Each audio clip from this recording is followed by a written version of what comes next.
Allons-y. Donc, nous allons aborder ensemble pendant 5 modules de 2 heures chacun la théorie des vagues d'Elliott. En amont, vous allez me faire confiance. Me faire confiance, ça veut dire quoi? Ça veut dire que je maîtrise très bien les vagues d'Elliott, forcément, mais cette formation dans son déroulé. Parfois, vous allez peut-être encaisser beaucoup d'informations. C'est quelque chose de dense, ça je vous l'avais dit. Vous allez vous dire ça va trop vite ou je comprends pas, il y a quand même beaucoup de choses.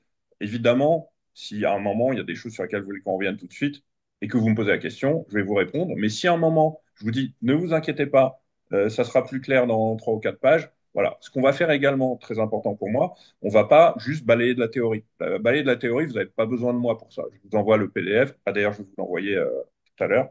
Et puis, je vous colle un e-learning sur YouTube et puis vous aurez la théorie. Donc moi, l'objectif, c'est l'interactivité et également la mise en pratique, hein. C'est-à-dire que je vais mettre un gros accent sur la pratique. C'est pour ça que dans le dernier module, on va quasiment exclusivement faire de la mise en pratique de ce qu'on aura appris, parce que pour moi, c'est ça l'important. Parce qu'une fois que vous avez fait une formation, après, vous vous retrouvez seul face à vos écrans et vos prises de décision. Et là, c'est plus la même. Bon, c'est facile quand on est avec quelqu'un qui nous guide. Donc, allons-y. La théorie des vagues d'Elliott, il y a un précepte. Le précepte, c'est que tout graphique va évoluer selon un schéma de base amené à se répéter. Évidemment, ça ne veut pas dire qu'Elliott a dit je vais mettre un schéma de base et je vais le copier-coller sur tous les graphiques que je vais voir. Ça serait trop facile. Mais on va voir de quoi il s'agit, plus en détail. Vous avez ici le sommaire. Alors, le sommaire, c'est pas la peine de s'attarder dessus maintenant, mais lorsque vous aurez la présentation entre les mains, que vous souhaiteriez éventuellement la relire, soit pendant la formation, soit à l'issue de la formation, vous avez le sommaire. Et c'est le sommaire qu'on va dérouler au fur et à mesure des sessions qu'on va avoir ensemble.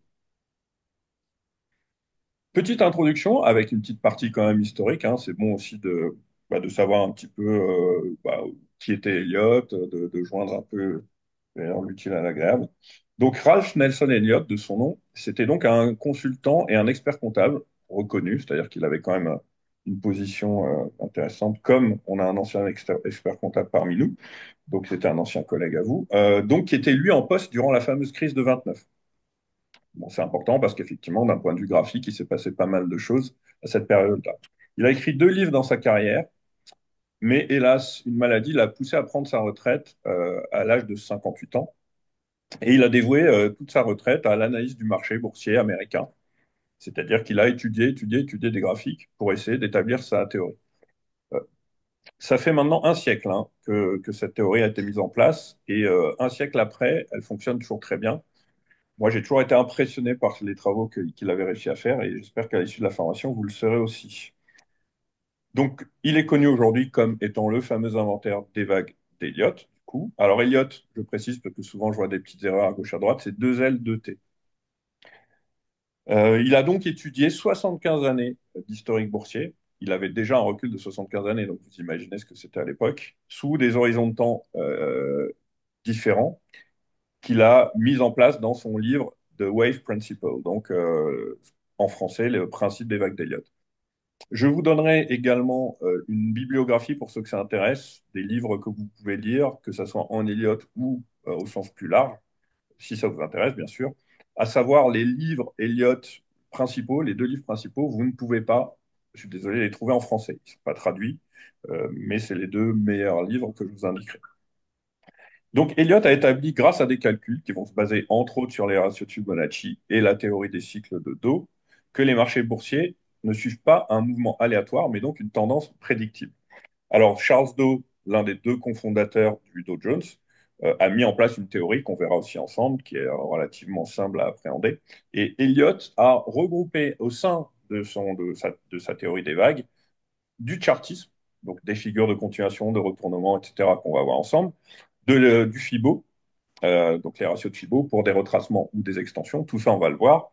Donc les travaux de dos et quelques indicateurs qu'il a. Donc tout ça, il a mélangé tout ça pour en sortir sa théorie. Donc la théorie qui, elle, implique des décomptes. On va voir le décompte helliotiste. Donc ce qu'on va faire, nous, c'est remplir notre boîte à outils pour être le plus à même à la fin, avec tous ces outils, d'utiliser Elliott. Alors, maintenant, compréhension de base. Donc là, on est vraiment dans la partie, je vais dire pas intellectuelle, mais euh, comprendre un petit peu comment quelqu'un a pu euh, a pu mettre en place une théorie chartiste, donc graphique, et dire qu'à travers des graphiques, il va pouvoir anticiper l'évolution des sous-jacents qu'il va étudier. Moi, au départ, quand j'ai commencé à travailler, j'étais très cartésien. Voilà, j'avais fait Dauphine, j'avais ma maîtrise, mon master de finance et tout, à l'intérieur duquel j'avais fait un peu d'analyse technique, mais jamais je m'étais dit que ça allait être une évidence de pouvoir, enfin une évidence, en tout cas, un moyen d'anticiper l'avenir des cours avec uniquement des graphiques. Bon, pour autant, depuis le temps que je le fais, bah, ce côté cartésien a été un peu mis entre parenthèses, mais c'est pour ça que je vais aussi essayer de mettre un point d'honneur là-dessus, il y a une explication quand même derrière. Ce n'est pas juste que de l'aléa. Vous savez, on me demande souvent, c'est le problème de la poule et de l'œuf, en fait, l'esthétique. Est-ce que ça fonctionne parce que les gens le regardent ou est-ce que les gens le regardent parce que ça fonctionne? Parce qu'il y a, comme on dit parfois, un phénomène d'autoréalisation. Exemple, on arrive sur un sommet historique, comme ça a été le cas, par exemple, pour ceux qui avaient regardé la crypto, qu'importe sur le Bitcoin. À l'époque, on était autour des 65 000 dollars. On est revenu à peu près dans la même zone et d'un seul coup, on s'est mis à corriger assez fortement. Bon, peut-être parce que les gens se sont dit, ah, on revient sur le même niveau, ils vont commencer à vendre, la vente va entraîner la baisse. Donc, ça peut parfois, effectivement, plus vous allez avoir des niveaux forts, plus les gens vont le regarder, plus ils vont intervenir sur ces niveaux. Moi, je vais vous répondre très simplement depuis que je pratique l'analyse technique. Euh, Ça m'est égal. Voilà, ça m'est égal de savoir si ça fonctionne parce que les gens le regardent ou si les gens le regardent parce que ça fonctionne. Ce qui m'importe, moi, c'est de voir que ça fonctionne. Et c'est ce que j'ai vu. Donc ici, on va regarder le schéma de compréhension de base, d'accord? Un petit peu intellectuel ou en tout cas la mise en place concrète de ce qui peut paraître beaucoup plus abstrait. Donc selon le principe des vagues, chaque décision de marché est à la fois le résultat d'informations significatives et la source d'une information signifiante. À chaque fois que je vous donne du jargon un peu complexe, je vais vous le rendre un peu moins complexe. Donc chaque transaction, bien qu'ayant fait office de conséquence, entre dans la fabrication du marché et en fournissant une nouvelle information au marché, devient à son tour la cause de l'action d'autres intervenants. C'est matérialisé sur ce schéma et on va voir exactement ce que ça veut dire. Information significative. Bon, on va prendre des gros exemples, Covid, 11 septembre, Brexit, etc. Donc, on a une information significative. Bon, ça peut, là, j'ai pris des gros exemples hein, qu'on ne voit pas, mais ça peut être des plus petits exemples. Hein. Ça peut être une intervention de banque centrale, ça peut être un profit warning sur une société, etc. Intervention signifiante. Donc, suite à l'information significative, il va y avoir une intervention. Quand il y a un attentat comme le 11 septembre, bah forcément, les gens vont commencer à paniquer. Il va y avoir une vente plus ou moins massive qui va faire baisser les cours. D'accord? Donc, l'intervention signifiante, c'est un volume dans les intervenants qui vont faire des transactions. Ces transactions vont redonner une information significative. Puisque si on se met à vendre, bah, l'information nouvelle qu'on va avoir, c'est que d'un seul coup, le marché devient baissier, et puis après, une intervention, etc. Donc, cette espèce de boucle rétroactive va engendrer un schéma constant. Les marchés vivent en permanence et vivent à travers ce genre de cycle. D'accord? Lorsque vous êtes sur le marché et que vous intervenez, bah, c'est parce que vous avez des informations, d'une manière ou d'une autre, comme je vous l'ai dit tout à l'heure.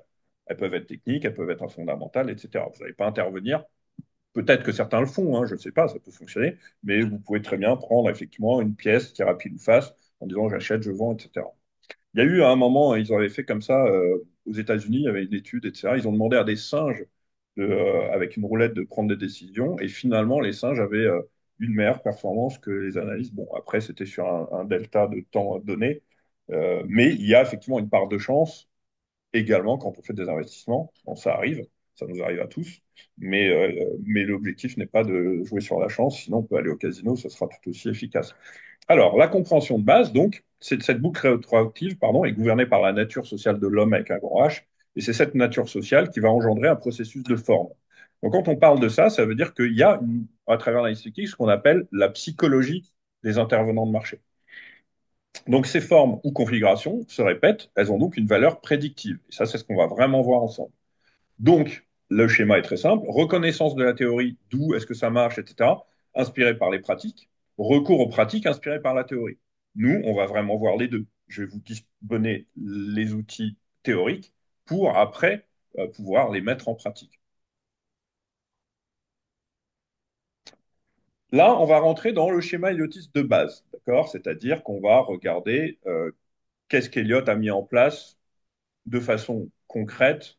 Et quand je dis de base, c'est-à-dire que, comme je vous l'ai dit tout à l'heure, on ne va pas copier-coller ce schéma sur tous nos graphiques, mais on va voir, quand on fera du concret, bah, de façon parfois assez surprenante, on va voir qu'on retrouve énormément de théories dans la pratique, que c'est quand même assez, j'allais dire parfois, moi je regarde et honnêtement, je vous montrerai des exemples et vous ne pourrez pas me dire oui, c'est un hasard. C'est pas un hasard pour moi qu'on en arrive là. Comme on a rebondi sur un overlap très fort là sur tous les indices américains, j'avais fait une petite vidéo là-dessus. Donc, pour moi, c'est pas un hasard.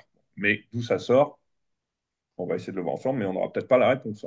Ce qui compte, nous, c'est d'avoir des outils efficaces, sans forcément savoir pourquoi ils sont efficaces. Donc, dans les marchés, la tendance finit toujours par adopter la forme de 5 vagues de structures spécifiques. Ça, c'est ce qu'Eliott a mis en place.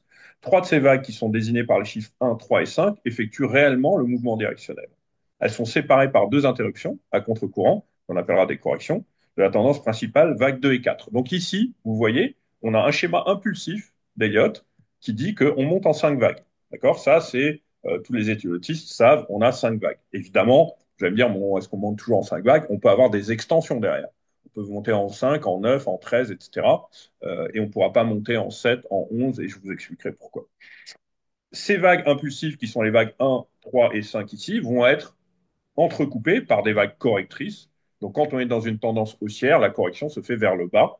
Quand on sera dans une tendance baissière, la correction se fera vers le haut. N'oubliez pas que tout principe d'analyse technique est symétrique. Vous pouvez le voir dans un sens comme dans l'autre.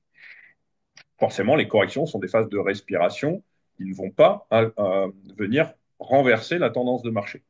D'accord. Quand on regarde de toute façon un graphique, quand on regarde un cours, une action, etc., on a deux possibilités et deux sous-ensembles dans l'une des possibilités. La possibilité, c'est d'être dans une tendance claire, donc haussière ou baissière. Donc, à travers cette tendance, on peut être dans une tendance haussière ou baissière. Ou alors, on est dans les phases de temporisation, de correction, de consolidation, où là, on n'est pas dans la tendance, mais le marché ne monte pas, il ne baisse pas, il se cherche un peu. On a une lutte entre les acheteurs et les vendeurs, et ce sont ces phases-là, je ne sais plus qui d'entre vous, je suis désolé, me l'a dit tout à l'heure, mais m'a dit, oui, moi, je cherche aussi un petit peu à essayer de déterminer ces phases correctives, parce que ces phases correctives sont, d'un point de vue de timing, les phases les plus intéressantes dans lesquelles on va intervenir. Pourquoi? Parce que comme ici, elles impliquent une correction, c'est-à-dire qu'à l'issue de la correction, on va reprendre le mouvement.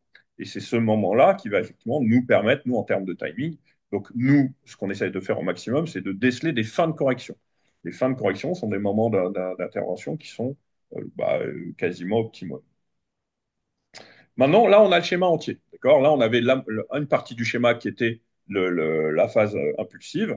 Et là, la partie impulsive. Et là, on a le schéma entier. Ça, c'est le schéma de base héliotiste qu'on va être amené à voir de façon plus approfondie. Donc, comment se dessine ce schéma? On a une impulsion en 5 vagues. On voit 1, 2, 3, 4, 5, dont chaque sous-vague est identifiée par des chiffres. Et c'est suivi d'une correction en 3 vagues, dont les sous-vagues sont, par convention, identifiées par des lettres. Ça, c'est tout à fait arbitraire, mais voilà, on va travailler comme ça. Elliott a mis en place une théorie qui fait que les vagues de tendance impulsive sont écrites par des chiffres, et les vagues correctrices, donc de contre-tendance, sont, elles, de correction de temporisation, sont, elles, indiquées par des lettres. Donc 5 vagues de hausse en impulsion ici, vont être suivis par 3 vagues de baisse en correction ici. Donc on a 1, 2, 3, 4, 5 dans la hausse, A, B, C dans la baisse. Ça constitue le cycle complet d'Elliott, donc 8 vagues au total, comme on peut le voir sur le graphique ici. 1, 2, 3, 4, 5, 6, 7, 8 sur les ABC. Ici, on a j'allais dire ce que j'appellerais moi les poupées russes. Ça veut dire quoi? Ça veut dire qu'en fait, à chaque fois, on va pouvoir sous-découper le schéma qu'on a, ou au contraire le développer dans l'autre sens. Ça, on va le voir aussi, c'est très important, c'est ce que j'appelle la notion de cycle. Et pourquoi c'est important? Parce qu'à chaque fois qu'on va regarder un graphique et qu'on va essayer d'établir des comptes, voire des vagues, il va falloir qu'on sache dans quel cycle on se trouve. Sinon, on va pouvoir faire des erreurs qui peuvent parfois être pas graves, évidemment, mais qui peuvent venir nous donner une analyse erronée parce qu'on n'aura pas abordé le bon cycle. Je vous expliquerai ce que c'est que le cycle, évidemment, avec les notions de proportion. Ici, on a sous-découpé le schéma ignotiste que vous avez là. D'accord. Donc, ce que je vais vous demander de faire visuellement, c'est d'imaginer que je vais couper tout ce schéma-là. D'accord. Et là, je vais venir le coller ici, dans cette première vague.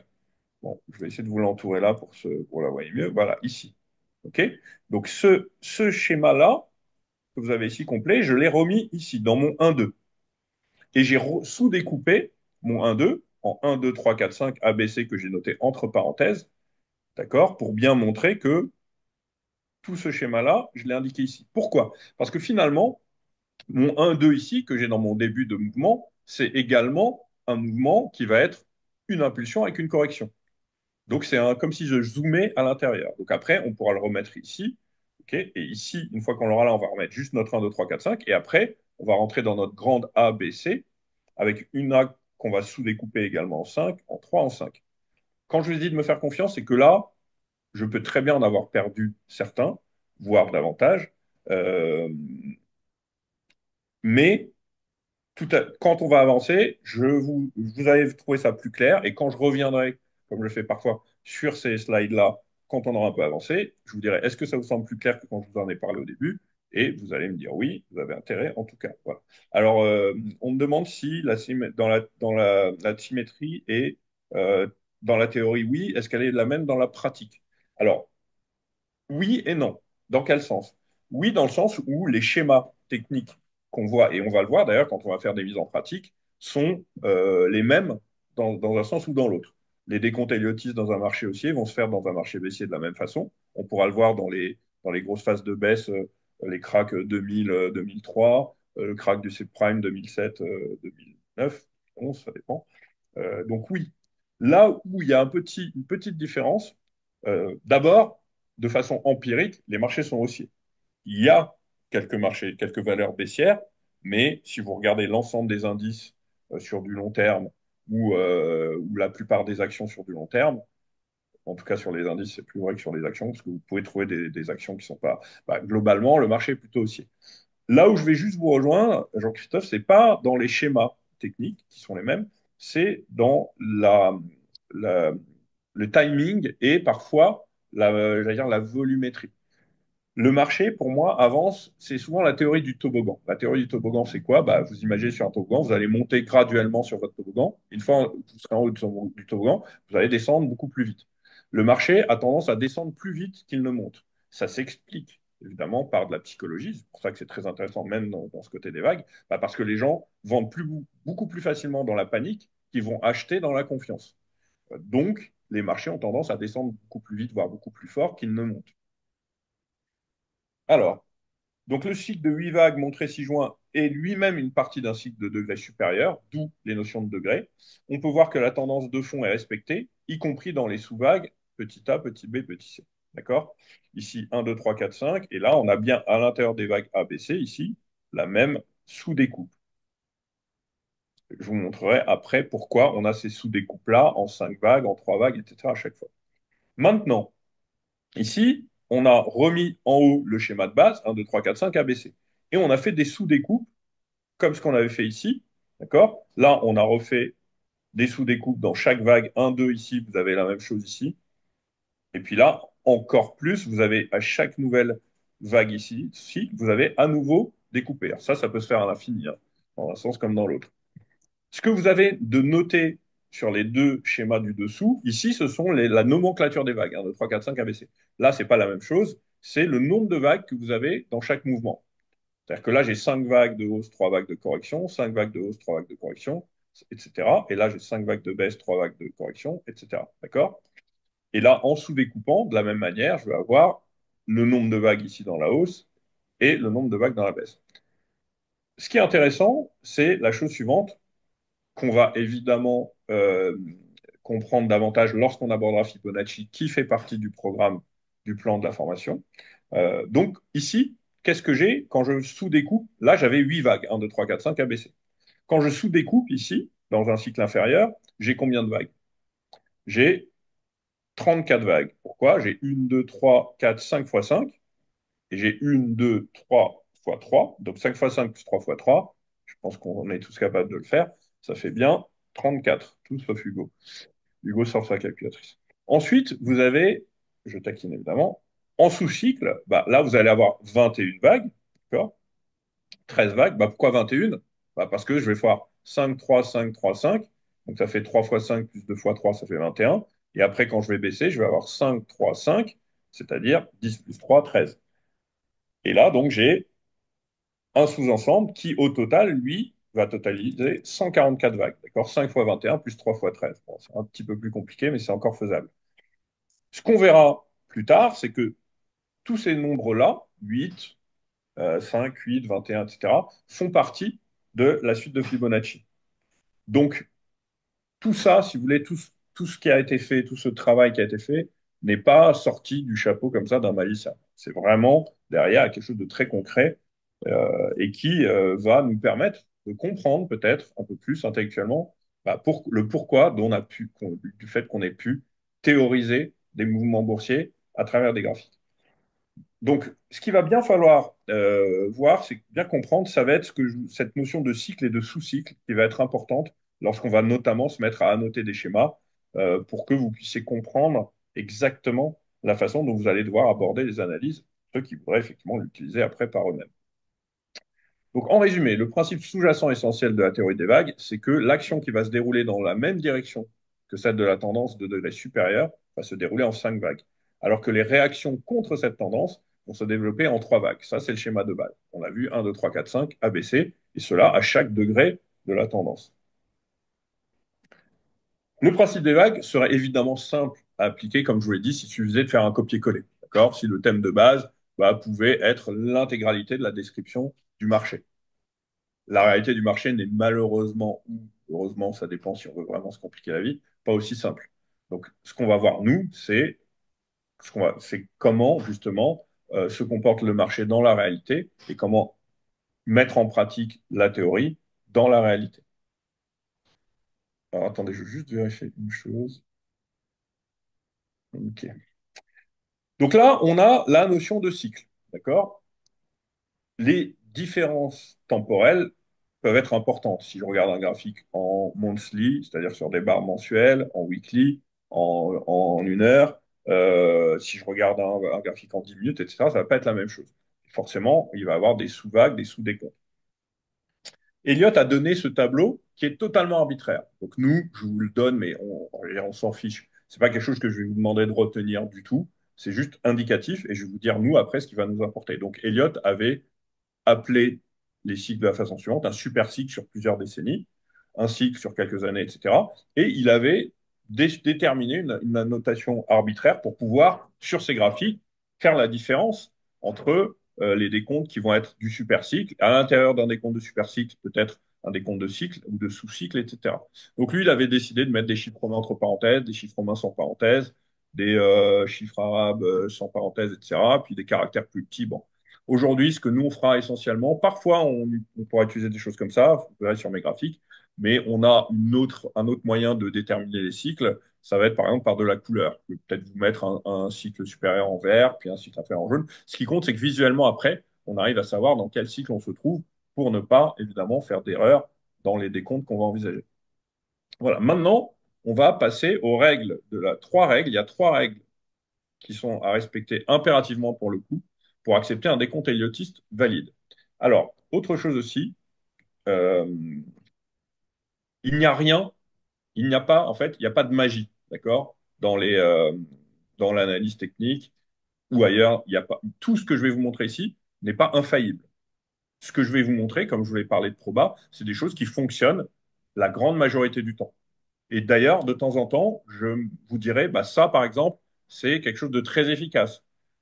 Ça, attention, c'est une remarque qu'Eliott a faite, mais on va peut-être mettre un peu des bémols, on va peut-être pas se dire que ça fonctionne extrêmement bien. Il y a des choses qui fonctionnent extrêmement bien, comme on va le voir, notamment les overlaps, les figures de continuation, les figures de correction et évidemment les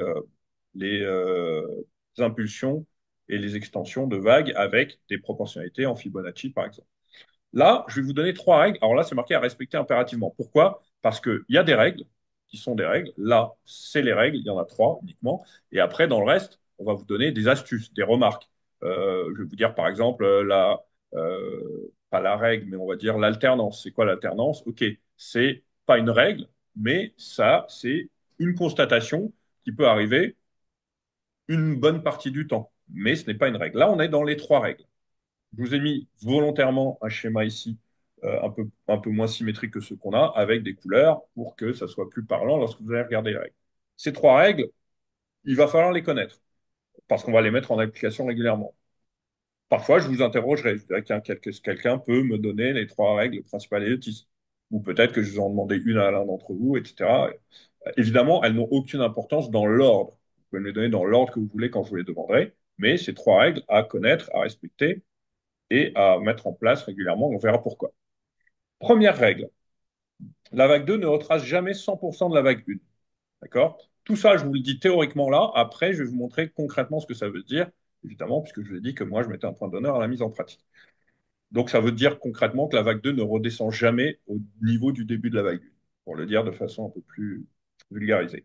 La vague 3 n'est jamais la plus courte, des vagues impulsives, bien sûr, hein, parce que les vagues 2 et 4 ne rentrent pas en compte dans les vagues impulsives, parce que les vagues impulsives sont les vagues 1, 3 et 5. Euh, c'est souvent la plus longue. Alors attention de ne pas confondre la règle. Parfois, il y en a certains qui s'en mêlent les pinceaux, qui me disent la vague 3 est la plus longue. Non, la vague 3 n'est pas forcément la plus longue. C'est pas une règle, elle sera souvent la plus longue. La règle, c'est qu'elle n'est jamais la plus courte. On verra la nuance. Et enfin, la vague 4 n'enfonce jamais l'overlap, le fameux overlap, qui est un des niveaux pour moi, et, enfin, en tout cas un des niveaux que j'utilise le plus, un des niveaux les plus forts en termes d'analyse technique. Donc, c'est quoi l'overlap de la vague 1? Bah, quand vous allez commencer à faire votre vague 4, là, que vous voyez en orange, Elliot vous dit que vous ne pouvez pas descendre plus bas que le niveau de votre vague 1 ici qui est tracé en pointillé rouge. Okay, overlap en rouge, l'overlap est là.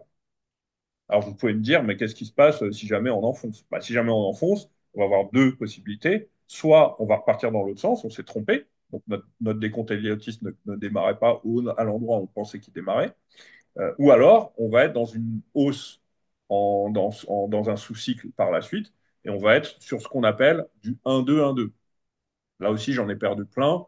Vous inquiétez pas, plus on va avancer, plus tout ça va vous parler. Je vais revenir quand même là-dessus, je vous poser une question.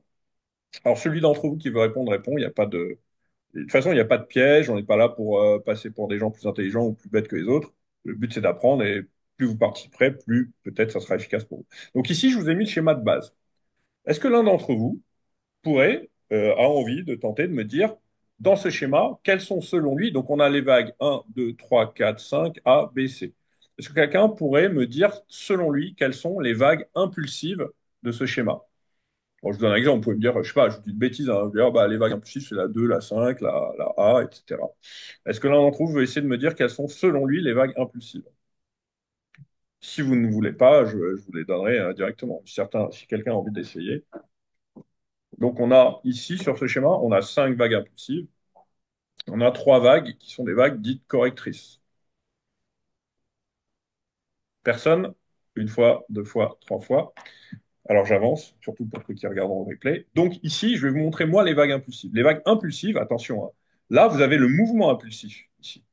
Les vagues impulsives à l'intérieur de ce mouvement sont les vagues 1, 3 et 5 ici, et les vagues A et C ici.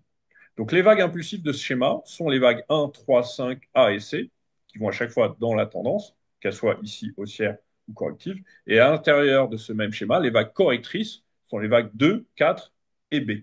Ce sont des vagues qui temporisent le mouvement précédent, mais qui n'inversent pas la tendance. Donc la vague 2 va temporiser ici la vague 1, la vague 3 va corriger la vague 4 pardon, va corriger la vague 3, et dans la baisse, vous allez avoir la vague B qui va corriger la vague A, mais comme on est dans un schéma baissier ici, bah, la vague B, elle, va être haussière.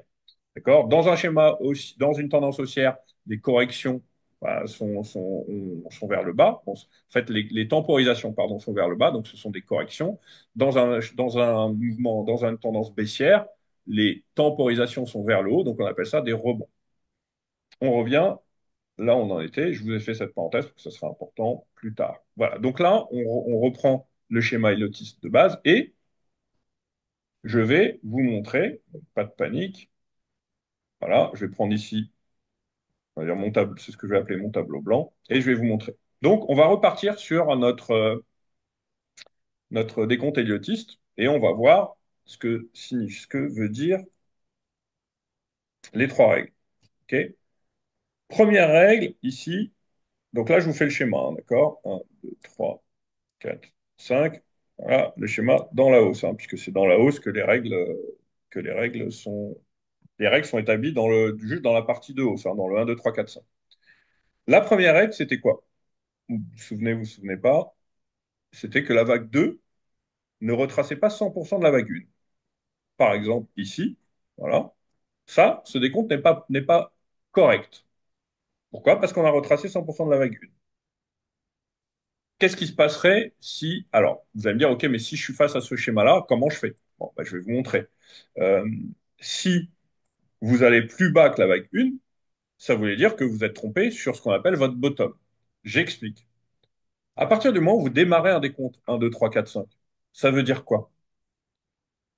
Ça veut dire deux choses. Ça veut dire déjà que si je démarre un décompte ici, ça veut dire que je suis forcément ici sur ce que j'appelle un bottom, donc un point bas.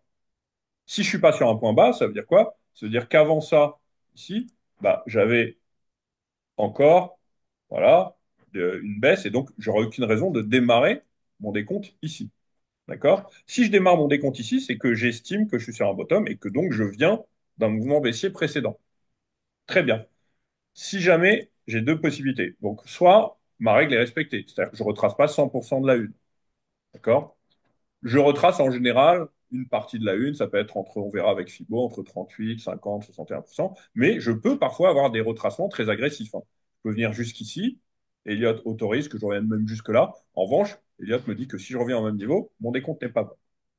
Si je reviens au même niveau, on va voir ce qu'on fait. Et si je reviens plus bas que mon niveau, bah, ça veut dire tout simplement que mon décompte elliotiste ne pouvait pas démarrer ici puisque je ne suis pas sur un bottom. Si jamais vous vous retrouvez dans un schéma où vous avez ce qu'on pourrait appeler un double bottom, c'est-à-dire deux rebonds exactement sur le même niveau, ça voudra tout simplement dire ce que dit Elliott, que votre véritable point bas de démarrage de décompte, il n'était pas là. Vous êtes trompé. On verra de quelle manière. Mais il est là. Et à partir de là, vous allez redémarrer un décompte qui va être là pour le coup du 1, 2, 3, 4, 5. Voilà, ça c'est la première règle. Deuxième règle, n'hésitez pas hein, s'il y a des... Ah oui, donc Jean-Christophe a essayé de me dire les vainqueurs impulsifs. Effectivement, 1, 3, 5, il manquait A et C. Alors maintenant, deuxième règle, la 3 n'est jamais la plus courte. Très bien. Donc la 3, vous la voyez ici. C'est-à-dire qu'en gros, je ne peux pas avoir, ici, j'ai pas un décompte Elliotiste valable. Parce que ma 3 est la plus courte. On le voit visuellement. Bon, je peux vous le mettre comme ça, si vous voulez. Donc ça, c'est pas valable. Qu'est-ce que ça veut dire? Eh bien, ça veut dire la chose suivante. Si jamais je démarre mon décompte comme ça, 1, 2, 3, d'accord? Qu'est-ce que j'ai comme information? Bah déjà, avant même d'avoir la vague 5, vous êtes d'accord que je sais que ma vague 3 ne sera pas la plus courte. C'est très logique. Pourquoi? Parce qu'elle est plus grande que la vague 1. Donc, la 5 a ce qu'on dit de façon un peu vulgaire, entre guillemets, la 5 a tous les droits. Tous les droits, c'est-à-dire qu'elle peut être courte en avortement, courte. Elle peut être également en extension très longue, parce que de toute façon, même si elle est très longue, oups, voilà, j'étais sûr. Voilà, ça c'est typique de ce qui m'arrive.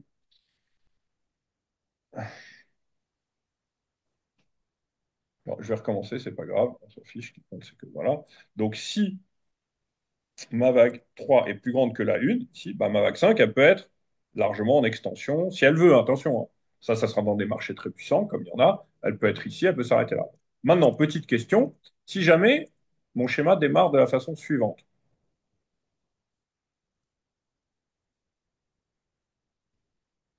Voilà. Ici, mon schéma éliotiste, mon décompte éliotiste a commencé de cette façon-là. Qu'est-ce que je vais avoir comme information que je n'avais pas forcément dans l'autre cas de figure, ici, puisque ma vague 3 est plus courte que la 1. Quand je vais démarrer ma vague 5, j'ai une information là. Si je vais être dans un décompte après, vous allez me dire oui, mais c'est possible que, etc. Mais on verra après par la suite. L'information que j'ai là, c'est quoi, puisque Elliott me dit que la vague 3 n'est pas la plus courte. Est-ce que quelqu'un peut me répondre ou est-ce que je vous donne la réponse? J'ai une information là sur la vague 5 que j'avais pas. Pardon?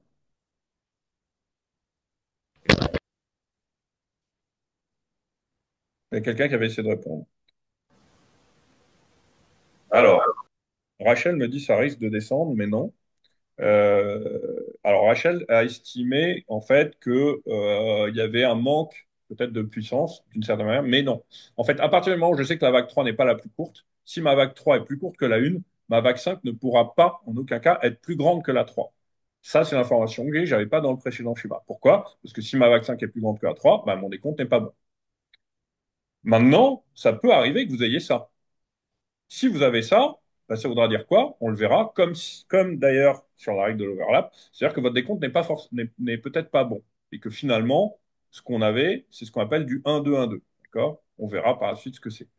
Du 1-2-1-2, c'est un démarrage en Elliott plus impulsif, avec un premier 1-2 d'un cycle, et après, je démarre ici un sous-cycle à l'intérieur duquel je vais définir ma prochaine vague 3, etc. Je vous ai perdu. Encore une fois, ne vous inquiétez pas, on verra au fur et à mesure ce que ça signifie. Donc, on a vu les deux premières règles. La vague 2 ne revient jamais au niveau de la vague 1, sinon je décale mon bottom, et si jamais elle descend plus bas, bah, ça veut dire que je me suis trompé dans le démarrage d'un décompte possible. Ma vague 3 n'est jamais la plus courte, elle est souvent la plus longue. Si jamais ma vague 1 est plus grande que ma vague 3, ma vague 5 va avoir un potentiel limité, à moins qu'elle soit en extension, comme on le verra. Mais globalement, sur un décompte, c'est ça. Ça va arriver, hein, je vous ai dit, il n'y a rien de magique. Ça arrivera, rarement, mais ça arrivera de temps en temps quand on regardera des schémas ensemble, que je vous dirai d'essayer d'établir des décomptes ou qu'on essaiera d'établir des décomptes ensemble. Ça pourra arriver qu'on ait un schéma comme ça. Voilà. Bon, bah, tant pis, on est dans une exception. Eh ben, on aura peut-être un schéma dans lequel la 3 sera la plus courte. OK. Bon, ça pourra arriver. Mais ça arrivera, comme on le verra, assez rarement. Maintenant, on va regarder la troisième et dernière règle avant de repartir sur la théorie. Donc, la vague 4 n'enfonce jamais l'overlap de la vague 1. OK? Donc, ce que vous pouvez faire, c'est matérialiser. Voilà, là, je vais le faire comme ça, dans un premier temps. Bah, comment je fais? Bah, je vais mettre une droite ici, qui sera mon overlap. OK? Je vais mettre en bleu là. Je vais le mettre au niveau de ma vague 1 ici. Comme ça, je sais que en Elliott, quand je serai en train de faire ma vague 4, d'accord? Bah, pourquoi? Parce que nous ce qu'on voit ensemble ici dans la théorie, c'est ce que je veux que vous puissiez faire dans la pratique. Donc c'est facile de, enfin facile, non, mais regarder un graphique dans son passé, mettre un décompte sur ce qui est passé, c'est ce qu'on va faire nous pour s'entraîner en fait. Mais ce qui va nous intéresser, c'est pas de mettre un décompte dans le passé. Concrètement, pour la mise en pratique, ça va être de savoir à l'instant T, quand on regarde un graphique, où est-ce qu'on se situe. Donc ici, par exemple, si on est en train de dessiner une vague 4 sur un décompte, qu'on n'est pas encore arrivé à la formation de la vague 5, bah, on va tracer ici une droite et on va dire, bon, bah, OK, tant que je suis au-dessus de cette droite, je peux encore être dans mon décompte Elliotiste. Si je reviens pile sur la droite et que je rebondis, c'est très souvent, d'ailleurs, pour moi, le signal le plus fort. Les overlaps qui sont testés comme ça, sur lesquels on rebondit avant de repartir, c'est des niveaux, là, pour le coup, 9 fois sur 10, vous allez avoir une chance, allez, entre 8 et 9 fois sur 10, d'avoir un nouveau mouvement impulsif derrière. Bon. Si jamais j'enfonce ici, bah, mon décompte n'est pas bon. Je ne pourrais pas dire, comme c'est marqué ici sur votre écran, j'ai du 1, 2, 3, 4, 5.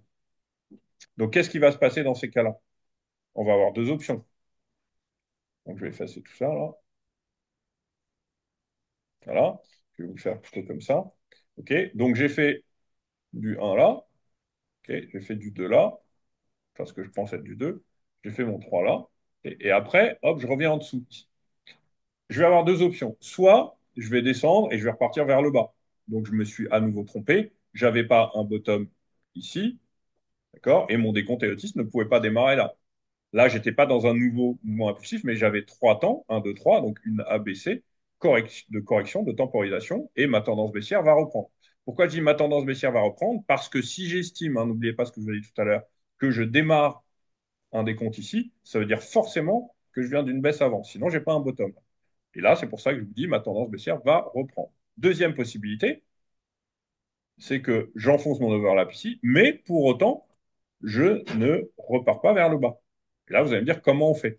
C'est là que je vais vous parler du 1-2-1-2, qu'on verra par la suite. 1-2-1-2, c'est-à-dire que dans un cycle supérieur, là, je vais avoir du 1-2, OK? Et après, je vais avoir dans un sous-cycle, à nouveau, du 1 et du 2. D'accord? Par la suite, il faudra que je termine ce cycle-là avec un 3, puis plus tard un 4 et un 5, d'accord? Avant de reprendre ce cycle au-dessus, ici, où là, je vais avoir ma vague 3, ma vague 4, etc. Ça, je vous montrerai exactement quand on va voir la sous-découpe des vagues et des cycles, ce qu'il en est. On n'y est pas encore, mais on va y arriver.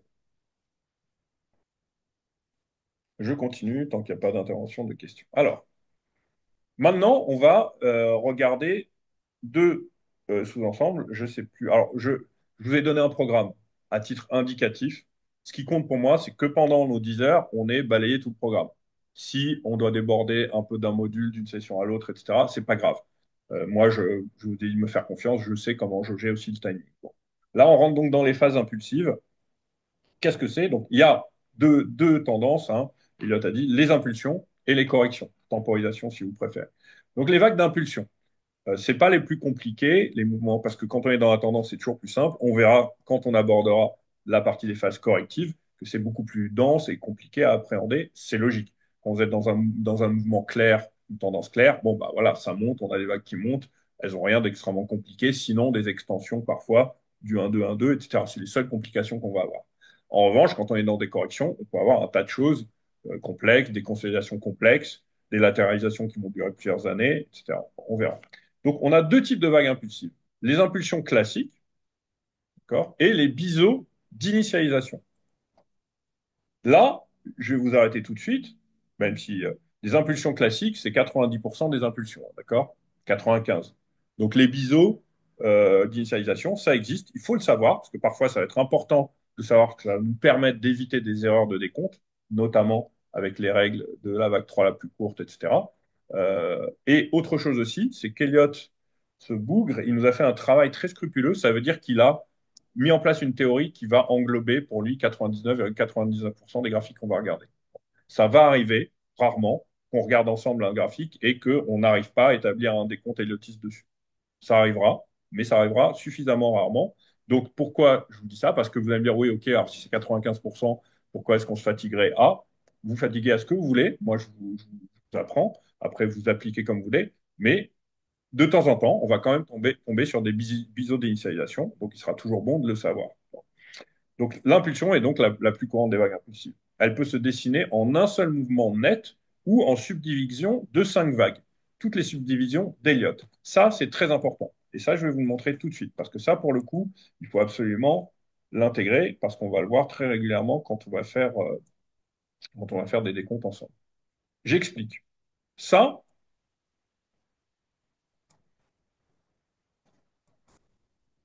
voilà. Ça et ça, ici, voilà, ça et ça, pour moi, ce sont bien des impulsions. Ça,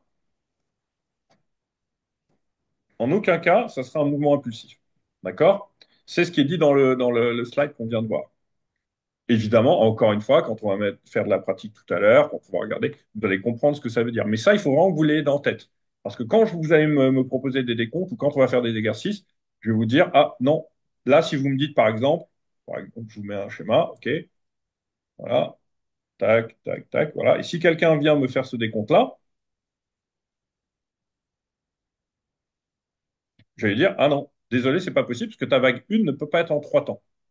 Ta vague 1, c'est une vague impulsive, elle ne pourra jamais être en 3 temps. Ta vague 2, pardon, ta vague 4, elles peuvent être en 3 temps. D'ailleurs, elles seront en 3 temps ou en un temps comme ça, mais elles ne seront jamais en 5 temps. Voilà. Donc, les vagues impulsives, c'est en un ou 5 temps. Et après, dans les extensions, on va voir pourquoi on peut être dans du 5, dans du 9, dans du 13, donc enfin, à chaque fois on augmente de 4, et pourquoi on ne peut pas être dans du 3, dans du 7, dans du 11, etc. D'accord? On va le voir, c'est dans un exercices qu'on va voir par la suite. Donc, les vagues impulsives, quand on va regarder des graphiques, visuellement, il faut qu'on puisse les voir soit en un temps, comme je vous l'ai montré, soit en des subdivisions de 5 temps, comme ici, 1, 2, 3, 4, 5. Ça, c'est bien une vague impulsive, comme on l'avait vu au début de la présentation. Voilà. Alors, les vagues d'impulsion. Ici, on va avoir une extension des vagues, de nos vagues d'impulsion, et on va voir ici une extension de la vague 3 de la vague 3. Autrement dit, je vais zoomer comme les poupées russes. À chaque fois, je vais rentrer dans un sous-cycle. Là, c'est possible hein, que, en revanche, là, vous pouvez intervenir parce que pour le coup, ça, c'est bien de le comprendre maintenant, même si après, on va le voir en pratique. Donc, on va regarder ensemble la hausse ici et on va voir de quoi je parle. Donc, je vais d'abord m'intéresser à mon premier cycle, le cycle supérieur, qui est indiqué ici en chiffres romains. D'accord? On va le regarder ensemble. Là, j'ai du 1, du 2, du 3, du 4, du 5. Donc là, j'ai mes 5 vagues héliotistes. J'ai bien ma 3 qu'on voit ici qui n'est pas la plus courte, et c'est même la plus longue. J'ai bien ma vague 2 ici qui n'est pas venue retracer 100% de ma vague 1. J'ai bien ma vague 4 ici, d'accord? qui ne va pas venir dépasser l'overlap de la une qui est là, hein. Vous voyez, OK? Bon. Ensuite,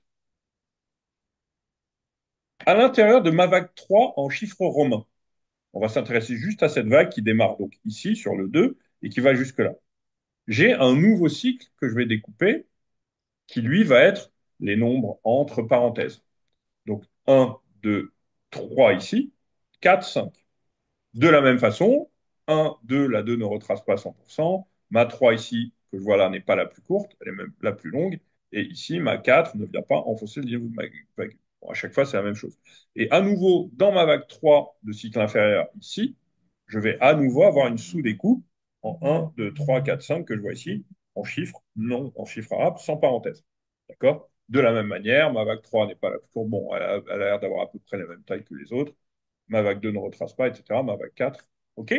Donc ça, pourquoi ça va être important de le comprendre? Ben, ça va être important de le comprendre parce qu'après, quand on va regarder des schémas, qu'on va essayer de mettre des décomptes, ben, on va parfois, même ben, parfois souvent, je ne sais pas, mais on va assez régulièrement avoir besoin de sous-découper des décomptes pour avoir un décompte cohérent et pour surtout savoir où on se trouve en termes de vagues sans se tromper dans le cycle. Vous voyez, si par exemple, à un moment, quelqu'un pense que ici, la vague 3 est terminée, la grande vague 3 est terminée, bah, il va attendre une 4-5 uniquement, une 4-5 pour finir son décompte, alors que si on a compris qu'on était dans un cycle inférieur et que ma vague 3 s'arrête là, on va pas avoir la même projection. Alors, les ranges vont venir troubler les comptes car ils nous intercalent une temporisation dans le cycle de marché.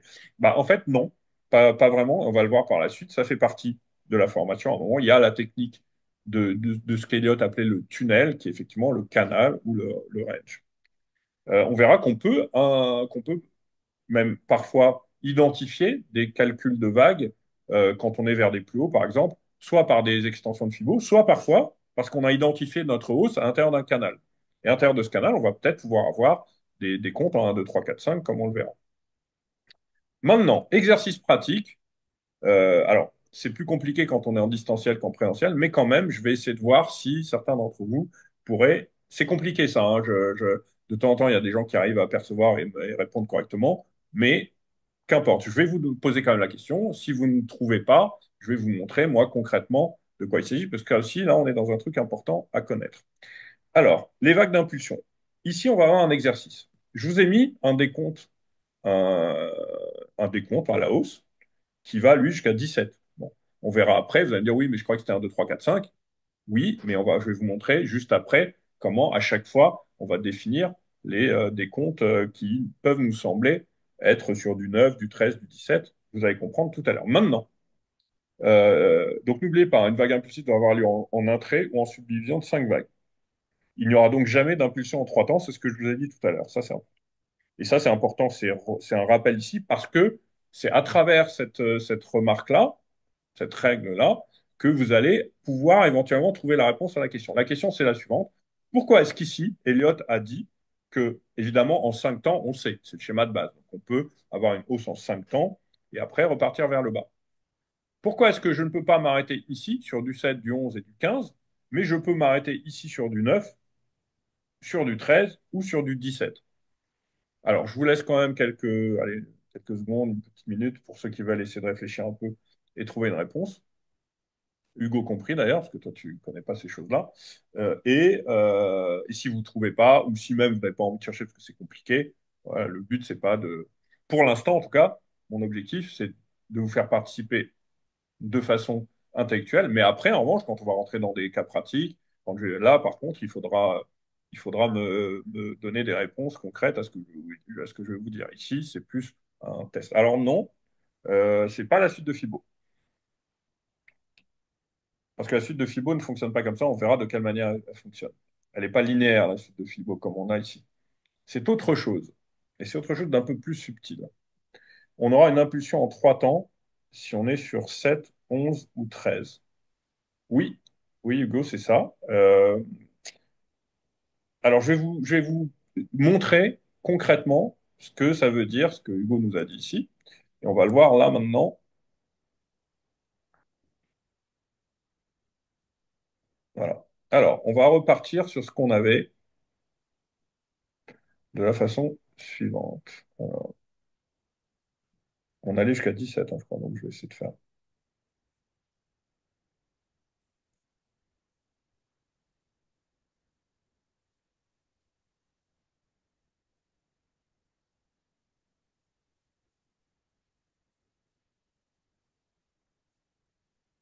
Voilà.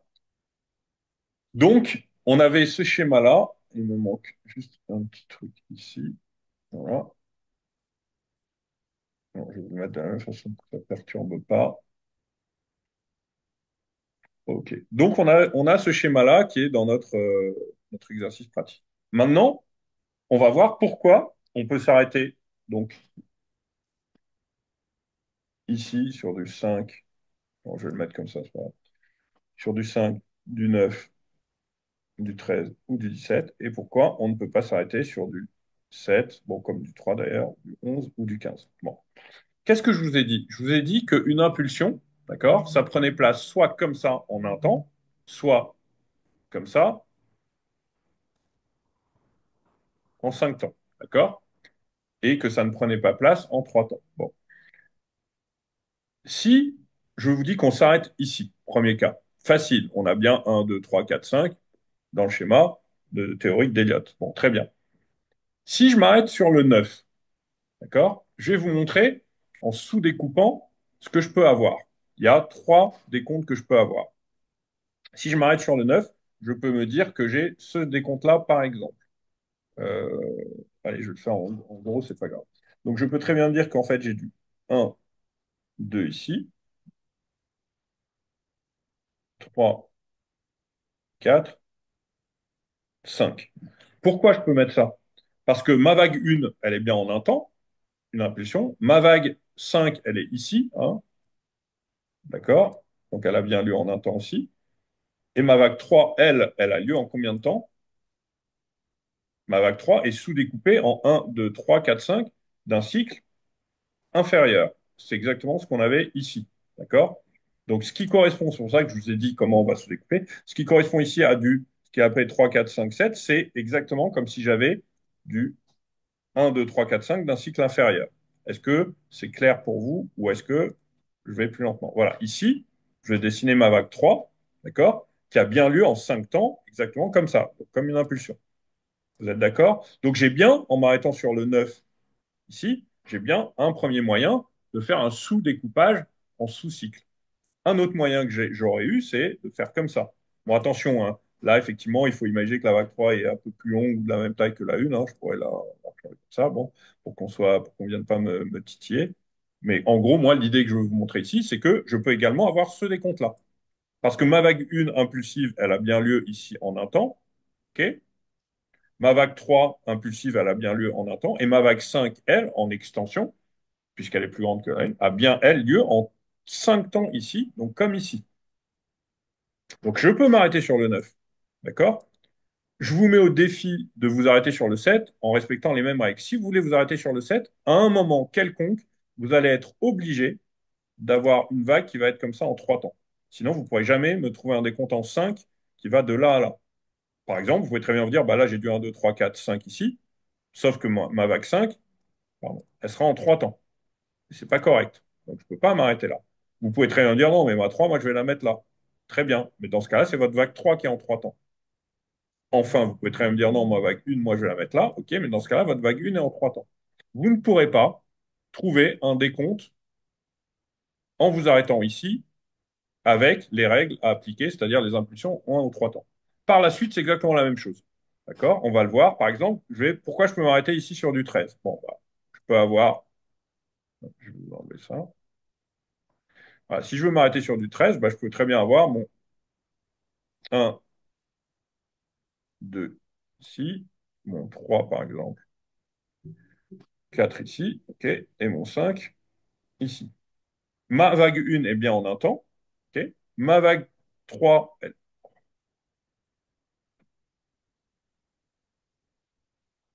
qu'est-ce que-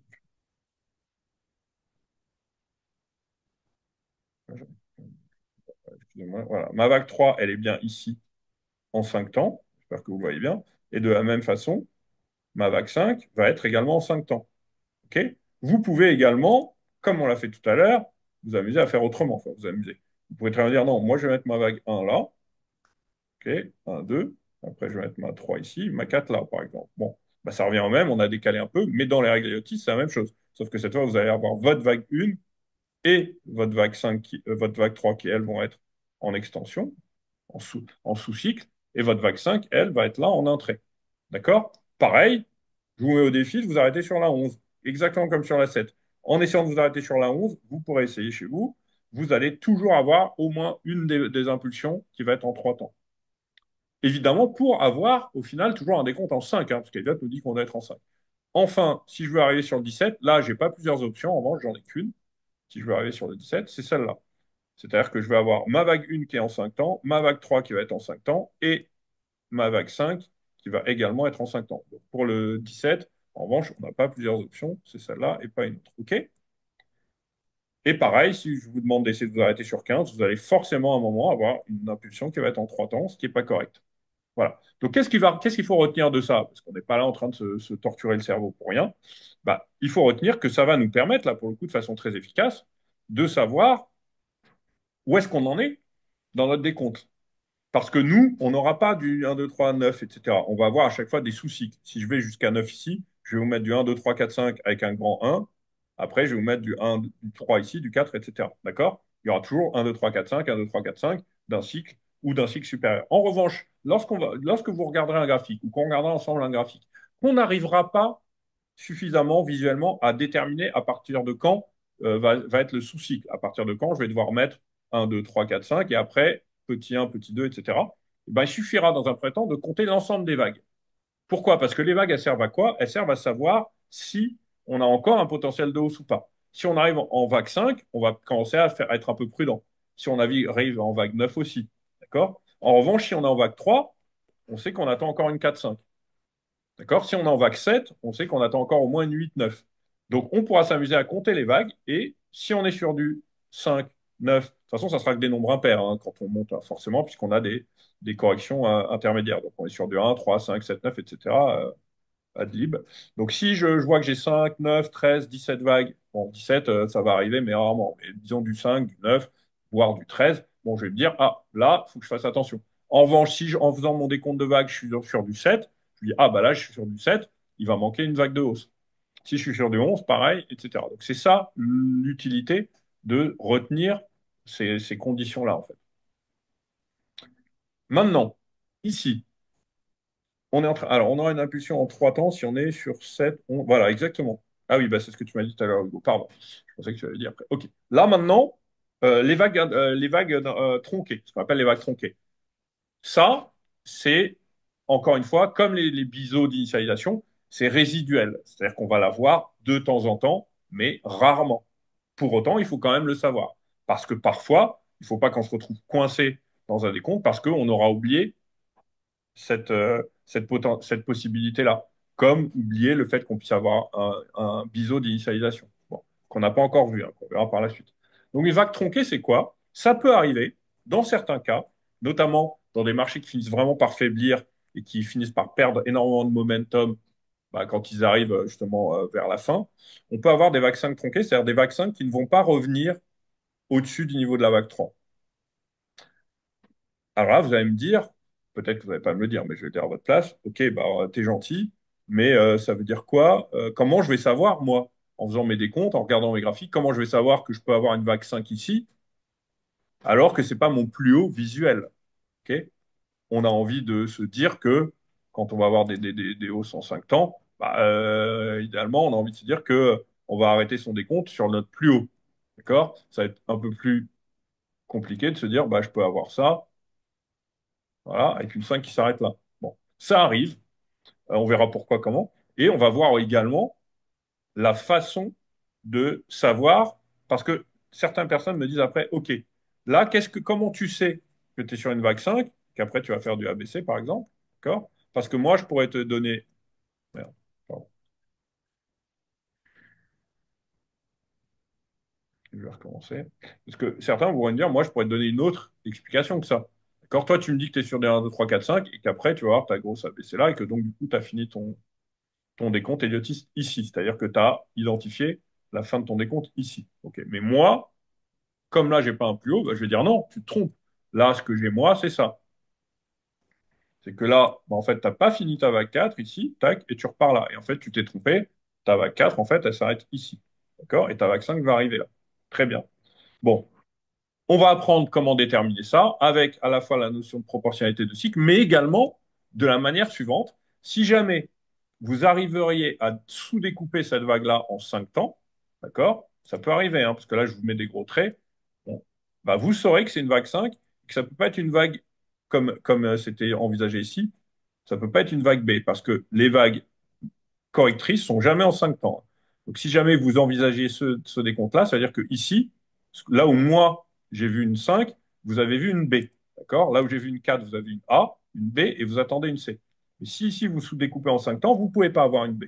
D'accord? Là, c'est peut-être encore tout ça, c'est encore un peu compliqué. Je vous dis qu'il y avait beaucoup de choses à intégrer. C'est aussi pourquoi j'ai découpé en 5 modules et je les ai aérés un petit peu sur 3 semaines, parce qu'il faut avoir le temps de digérer, éventuellement que vous relisiez la présentation avec le document avec la presse, que vous revoyez, parce qu'évidemment, c'est pas parce que vous êtes là que vous n'avez pas le droit au replay comme tout le monde. Donc, c'est pour ça que j'ai voulu aérer, parce que ça fait beaucoup de choses là à intégrer. Et j'ai vu que certains d'entre vous avaient peut-être un niveau en analyse technique un peu supérieur à d'autres. Donc, j'imagine bien que dans l'homogénéité, ça va être un petit peu complexe. Mais encore une fois, faites-moi confiance, notamment sur la mise en pratique, d'accord, qu'on va pouvoir voir quand on va voir des cas pratiques. Alors, je vais avancer encore un petit peu avant qu'on regarde vraiment des graphiques. Donc ici, on a vu qu'on pouvait avoir des vaccins tronqués de temps en temps, et ça nous permettra de faire attention, de ne pas se tromper dans un décompte. Même si ça peut paraître étrange, ce que Elliott appelle un sommet, d'accord, pour lui, c'est la fin d'un décompte. Ce n'est pas forcément le point le plus haut, alors que sémantiquement parlant, le sommet, quand on va regarder un graphique, c'est censé être le point le plus haut. Ça aussi, c'est important de le savoir parce que ça va permettre de temps en temps d'éviter certains écueils dans les décomptes et notamment d'éviter de croire qu'on a encore une vague de hausse à attendre, par exemple, ou inversement, d'éviter de croire qu'on est justement en fin de mouvement alors qu'il manquait encore une vague de hausse. Voilà.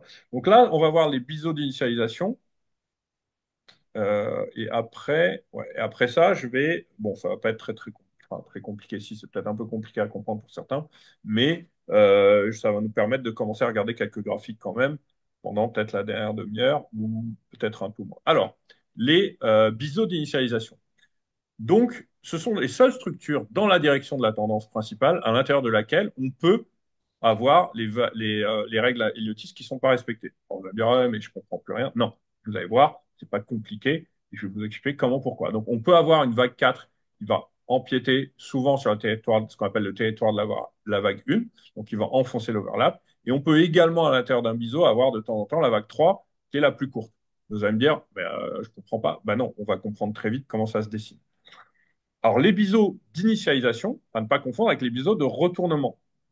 Encore une fois, je vais vous apprendre au fur et à mesure à déterminer, à comprendre comment on peut savoir si on est dans un biseau d'initialisation, dans un biseau de retournement ou, on ne les a pas encore vus, dans un triangle.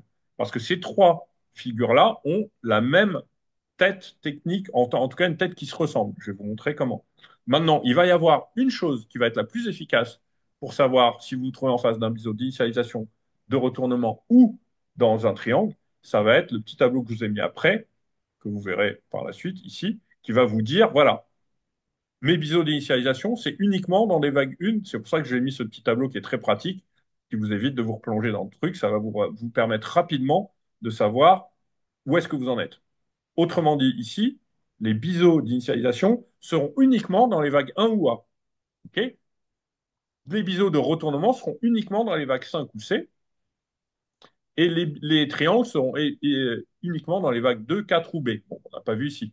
Mais ça veut dire quoi? Ça veut dire que ce sont trois éléments qui sont. Il n'y a pas de point commun entre les deux. Initialisation, c'est 1 ou A. Retournement, c'est 5 ou C. Et puis les triangles, ça sera 2, 4 ou B. Okay, les biseaux d'initialisation sont souvent verticaux. Très, très, très souvent. Rarement plus horizontaux. Les biseaux de retournement sont plus souvent horizontaux.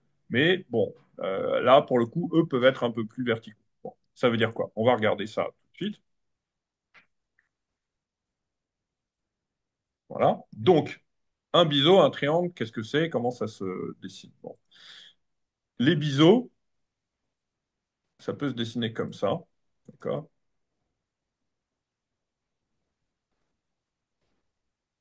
OK? Les triangles, eux, vont se dessiner comme ça. Alors vous allez me dire, OK, alors ça, c'est, là, je prends uniquement le cas du triangle symétrique, hein, parce que les deux autres triangles sont des triangles qu'on verra par la suite, ici descendant ou un triangle comme ça ascendant. Bon, on les confondra moins avec les biseaux, parce que ils auront un côté horizontal. Mais quand même, la grande différence qui va vous permettre, en dehors des vagues, de savoir, c'est qu'un triangle va toujours avoir toujours une symétrie par rapport à ce qu'on appelle une médiane horizontale. C'est-à-dire que là, vous voyez bien que ce triangle-là, il a deux côtés qui sont symétriques. Alors que ici, je ne pourrais pas avoir, voilà, si je veux dessiner la symétrie de mon biseau, elle ne sera pas horizontale. D'accord? Là non plus. Alors que sur le triangle, ici, elle est bien horizontale. D'accord? Ça aussi, ça peut permettre, en dehors de savoir dans quel numéro de vague vous vous trouvez, de différencier ces niveaux. D'accord? Maintenant, biseau d'initialisation, plus souvent orienté comme ça vers le haut. Biseau de retournement, un peu plus souvent orienté comme ça, de façon plus horizontale. Et le triangle, lui, va être justement carrément horizontal. OK? Je vais revenir dessus juste après. Je crois qu'il faut qu'on... Voilà, juste après ça. Voilà, ici. On observera donc des biseaux de retournement, parfois appelés biseaux d'essoufflement, en fin de vague, d'accord, comme ici, dans une vague 5, à la hausse ou à la baisse. Ce sont des figures de retournement. En revanche, les biseaux d'initialisation, qu'on peut appeler des biseaux de continuation, donc qu'importe, ça c'est juste de la nomenclature, apparaissent en début de mouvement, soit dans les vagues 1, qui est le début du mouvement impulsif, soit dans la vague A, qui est le début du mouvement correctif. D'accord? Mais ne pas oublier que la vague A fait partie des vagues impulsives, hein. 1, 3, 5, A et C. Tout ça, c'est résumé ici. OK?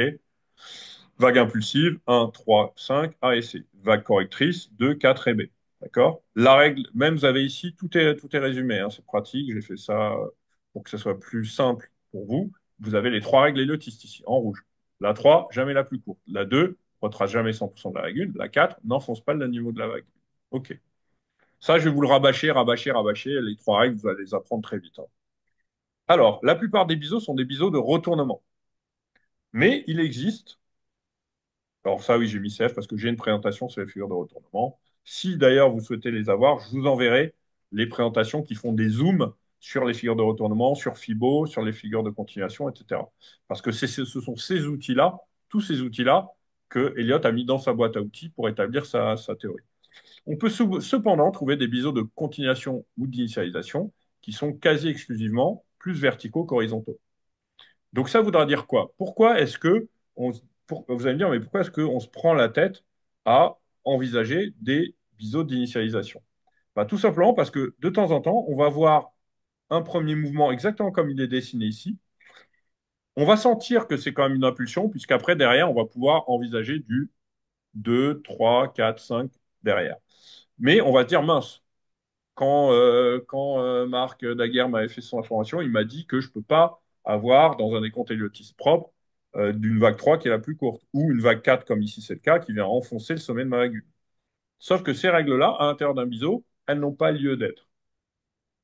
Donc, on va pouvoir de temps en temps avoir un démarrage. Voilà. Alors, on va faire un exemple comme ça. Hop, hop, hop, voilà. Où là, j'ai bien, voilà, en prenant, voilà, j'ai bien ici un décompte qui va être erroné, puisque ma 3 est la plus courte, ma 4 enfonce. Mais à partir du moment où j'arrive à établir que ça peut être un biseau, que je vais dessiner sur mon graphique, bah, je vais dire voilà, bah non, j'avais pas tort forcément, parce que j'ai mon biseau ici qui vient euh, avec le début de ma lagune. Voilà. Donc ça, on va le voir, c'est très visuel, d'accord? Faut pas du tout se prendre la tête. D'ailleurs, ce qui est assez pratique, finalement, c'est que l'analyse technique, c'est très visuel. Parfois, vous allez me dire, ah ouais, mais je comprends pas comment est-ce que je peux savoir si c'est. Bah, je vais vous dire visuellement, quand vous arrivez à le voir visuellement déjà, bah, c'est déjà énorme.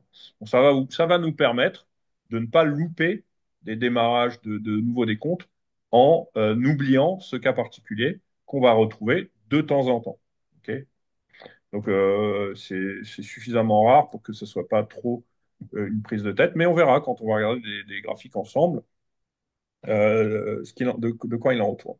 Je vous propose là qu'on fasse un petit récap rapide de ce qu'on a vu avant de commencer à regarder des graphiques. On recommence avec des questions. Bon, là, on était sur le schéma de base, mais on s'était intéressé uniquement au pattern d'impulsion, qui est là, 1, 2, 3, 4, 5. Donc, les mouvements de tendance en Elliott, c'est des chiffres, et les mouvements correctifs, c'est des lettres. OK. Là, on a le vrai schéma de base.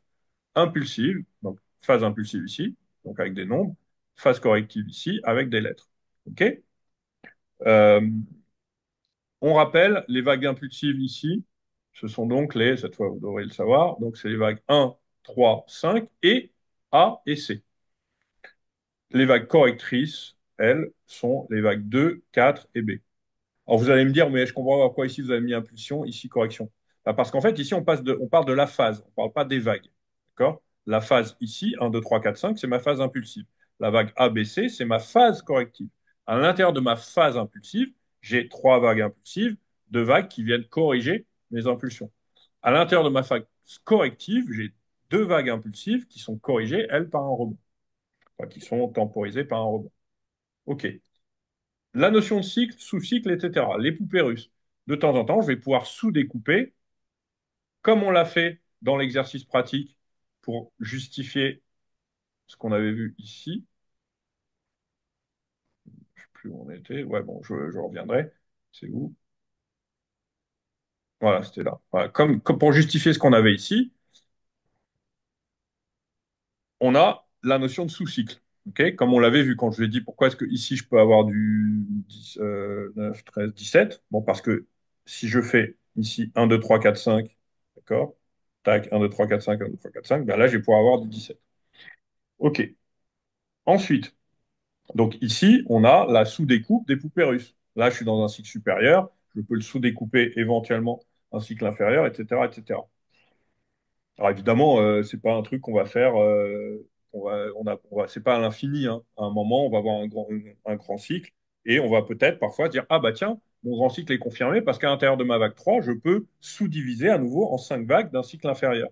Alors que si dans ma vague 3, sur le décompte que j'ai envisagé, j'ai que 3 vagues, là, je vais me dire, attention, j'ai fait une erreur dans mon décompte. Ensuite, la notion de cycle qu'on appellera de façon arbitraire par des nombres entre parenthèses ou des couleurs différentes pour bien visualiser sur notre schéma et savoir où est-ce qu'on se trouve dans le cycle. Là, par contre, on va les répéter tranquillement, les trois règles héliotistes. OK? La vague 2 ne retrace jamais 100% de la une. Là, je la revois avec vous. Plus tard, je vous interrogerai à tour de rôle. Allez, est-ce que tu peux me donner les trois règles? OK. La vague 3 n'est jamais la plus courte. À ne pas confondre avec le fait que ça soit la plus longue. D'accord? C'est souvent la plus longue, comme c'est indiqué entre parenthèses, mais la règle, c'est pas qu'elle soit la plus longue. La règle, c'est qu'elle ne soit pas la plus courte des vagues d'impulsion. Enfin, la vague 4, quand elle se dessine, ne doit pas passer en dessous, c'est-à-dire ne doit pas enfoncer l'overlap de la vague 1. Ça, c'est les trois règles qu'on va mettre en pratique. Après, on a vu, alors ne pas oublier ça aussi, très important, la vague impulsive classique, elle peut se dessiner visuellement soit par un trait, soit par une sous-division de 5. OK, 5, 9, 13, etc., comme on l'a vu. Alors que les vagues, elles, correctrices qu'on va voir sur les schémas, elles vont soit, elles également, être dessinées en une phase quand on va être dans un marché où il n'y a pas trop de tergiversation, soit en trois temps si je veux les sous-diviser. D'accord? On n'est pas encore rentré dans les corrections complexes, hein. Donc là, pour l'instant, on s'est arrêté juste au mouvement d'impulsion. OK. Donc forcément, quand on va commencer à faire des petits exemples, je ne vais pas vous pouvoir vous rentrer dans les détails des phases correctives, mais plus on va avancer dans la formation, plus quand on va regarder les graphiques, on va pouvoir utiliser ce qu'on aura vu. Donc là, par exemple, quand on va regarder les graphiques, on va pas pouvoir regarder les corrections en triangle, en flat ou en zigzag parce qu'on les a pas encore vues. On va pas pouvoir voir les corrections complexes, etc. parce qu'on les a pas encore vues. Mais quand on va avancer et qu'on va avoir vu tout ça, on va à nouveau regarder les graphiques. Il y a même des graphiques qu'on va regarder à un moment et que je vais vous remontrer une autre fois parce qu'on aura appris d'autres notions qu'on va retrouver sur le même graphique. Maintenant, on va regarder quand même un petit peu des mises en pratique. Alors, prenons le CAC par exemple. Prenons le CAC et on va prendre le CAC ici euh, sur du. On va le mettre sur du. Voilà, ici. Là, je vais vous montrer Pourquoi est-ce qu'il n'est pas allé plus loin que ça quand on est... Ah, je comprends pas ce qui s'est passé là. Ah oui, parce que je suis sur du OK. Autant pour moi, parce qu'il veut pas que je le mette comme ça. Bon, alors on va regarder comme ça, c'est pas grave. Donc là, je vous ai mis le CAC, d'accord? Le CAC, ici, on va regarder ce qui s'est passé. Bon, avant, on n'avait pas suffisamment d'historique, bon, mais on va regarder quand même. On va essayer d'envisager comment est-ce qu'on va pouvoir travailler après en Elliott. Bon, alors je vais supprimer tout ça. Oui, supprimer.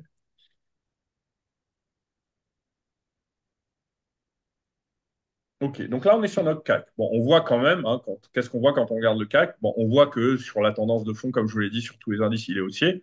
Mais si jamais je vous mettais en face un Nasdaq, par exemple, ou un S&P qui est plus représentatif, machin. Bon, là, je vous mets le S&P. On a quand même plus une impression de mouvement haussier sur le S&P que sur le CAC. En tout cas, on a une hausse sur les indices américains qui est quand même beaucoup plus importante et marquée que sur les indices européens et par exemple sur le CAC. Bon, très bien. Maintenant, on a le CAC ici. Ce que vous allez apprendre à voir après avec moi, c'est la chose suivante. Quand on va regarder des graphiques ensemble, on va d'abord faire ce que je fais là, c'est-à-dire faire ce qu'on appelle la big picture. C'est-à-dire que je vais regarder globalement où j'en suis. Parce qu'on va voir que dans certains cas, je dis bien dans certains cas, faire la big picture et envisager un décompte qui remonte de très loin va nous permettre de savoir aujourd'hui ce qu'on peut attendre éventuellement sur du plus long terme. Est-ce que, par exemple, si je regarde la big picture, est-ce que je peux me dire qu'ici, je suis sur un sommet important avec un décompte? Auquel cas, si je suis sur un sommet important sur la big picture, ça veut dire que je vais être très prudent parce que je peux attendre une correction importante. En revanche, si je me dis non, avec un bon décompte et tout, là, je suis pas encore une fin de décompte important, bon, bah, je vais peut-être pouvoir envisager encore de la hausse, etc., etc. Bon, là, ce que je vais vouloir que vous puissiez appréhender, ça va être de vous dire à quel moment je suis dans une phase, dans une correction et dans une phase dans le mouvement. Là, par exemple, là, j'ai une impulsion, là, j'ai une impulsion, OK? Et cette impulsion-là, ces impulsions-là sont entrecoupé, c'est d'une phase de temporisation, c'est-à-dire une phase où je suis plus véritablement dans l'impulsion, où je ne suis pas en train de repartir dans l'autre sens. Okay. En revanche, là, dans la baisse, bah là, j'ai bien une impulsion ici, une impulsion là, une impulsion ici, parce que c'est des mouvements suffisamment forts. Pour autant, dans un cycle supérieur, ces trois phases ici, que j'ai dans ce grand carré-là, représente pour moi une consolidation uniquement si je regarde la big picture du cycle supérieur. Ça veut dire quoi? Ça veut dire que, en gros, si je sous-découpe pas mes cycles avant, bah, ça veut dire que là, en plus, bon, là, j'arrive, j'ai plus d'historique avant, puisque le CAC n'existait pas. Donc là, j'ai une impulsion ici, une grosse temporisation, et là, j'ai à nouveau une impulsion, qui est certes plus poussive que ce que j'avais avant, mais qui est quand même revenue sur des plus hauts historiques, et qui reste, pour l'instant, dans ce que j'appelle, moi, un schéma haussier. Et après, ça, c'est la notion de cycle supérieur. Quand je vais rentrer dans des cycles inférieurs, ça veut dire que je vais, par exemple, ici, bah, je vais redécouper ici avec une impulsion, une correction, une impulsion, une correction, une impulsion, une correction, etc. D'accord? Et après, je vais zoomer et peut-être que dans cette hausse, je vais à nouveau déterminer des impulsions, etc., etc. C'est ce que je vous ai montré tout à l'heure dans la notion de cycle. Maintenant, je vais vous montrer des petits cas comme ça pour vous dire, ah oui, quand même. Euh, donc, on va regarder deux, trois choses sur le CAC. On va d'abord s'intéresser ici au premier crack qu'on a eu en 2000, la bulle Internet, etc., avec par la suite le 11 septembre, euh, l'inflation, patati, patata. OK. Donc là, je suis dans cette phase de baisse ici, qui a eu lieu en Europe entre 2000 et 2003, et aux États-Unis entre 2000 et 2002, puisque les États-Unis avaient un temps d'avance sur le rebond. Bon. Dans cette vague de baisse ici, vous n'allez pas, vous, réussir à le voir comme moi, je vais le voir tout de suite, parce que moi, j'ai un œil héliotiste, d'accord, aguerri, entre guillemets. Donc moi, c'est des choses que je vois rapidement. Mais je vais vous les mettre quand même, et après, au fur et à mesure, j'espère que vous les verrez plus facilement. Voilà. Donc, on prend cette baisse ici, que je vais mettre un peu comme ça, voilà. Et je vais vous mettre les décomptes, d'accord? Je vais vous mettre mon décompte héliotiste sur ce mouvement-là. Mon décompte héliotiste, il est là. Mon décompte, voilà. Mon décompte supérieur, il est là. Je vais vous dire pourquoi, hein, attention. D'abord, on va regarder ce décompte-là et on va regarder les trois règles d'Elliott ensemble. Première règle. Allez, donnez-moi la première règle, là. Quelqu'un me donne la première règle. On les a vues deux ou trois fois. Ou donnez-moi l'une des règles si vous préférez. On peut les regarder dans n'importe quel ordre, ça, c'est pas gênant. Personne? Mauvais élève. Donc la première règle, c'est que la vague 2 ne retrace pas 100% de la vague 1. Ok, très bien. Là, je suis dans une phase baissière, hein. Ma vague 2, elle a lieu ici. On voit très bien qu'elle n'est pas revenue au niveau de ma vague 1. Ok, c'est réglé en deux temps, trois mouvements, de façon évidente. Ma vague 3 ici, c'est quoi la règle de la vague 3? Voilà, merci Rachel. La vague 3, la vague 2 ne retrace pas 100% de la une. Maintenant, deuxième règle, la vague 3 n'est jamais la plus courte. Ok, la vague 3 ici, elle est plus courte que la une, hein, qui est un peu impulsive. Très bien. Vous vous souvenez ce que je vous avais dit. Et ça aussi, c'était une indication intéressante, hein. On verra quand on finira à un moment, je vais vous dire quels sont les éléments techniques. On a trois éléments, trois facteurs techniques quatre, qui pouvaient nous faire penser que on avait fini toute la baisse ici. Et on verra lesquels. Bon, pour l'instant, on n'en est pas là. Maintenant, l'indication que me donnait mon décompte héliotiste, c'est que comme ma 3 était inférieure à ma 1, bah ma 5 devait être inférieure ou égale à la 3. Bon, elle a été inférieure, là, on le voit clairement, mais c'était déjà une indication que ma baisse pouvait au maximum descendre au niveau de ma 3. Bon, maintenant, la troisième règle héliotiste, c'est laquelle? C'est que ma vague 4, elle ne doit pas enfoncer le niveau de ma vague 1. D'accord? Enfoncer quand on est dans une tendance haussière ou dépasser. Enfoncer, ça veut dire casser, hein. Ça ne veut pas dire forcément dans un sens ou dans l'autre. Bah, elle est où ici? Ma vague 1, elle s'arrête là, hein. Bon, là, vous êtes un peu caché par le décompte que j'ai mis là. OK. Voilà. Mais ma vague 1, elle s'arrête très exactement ici.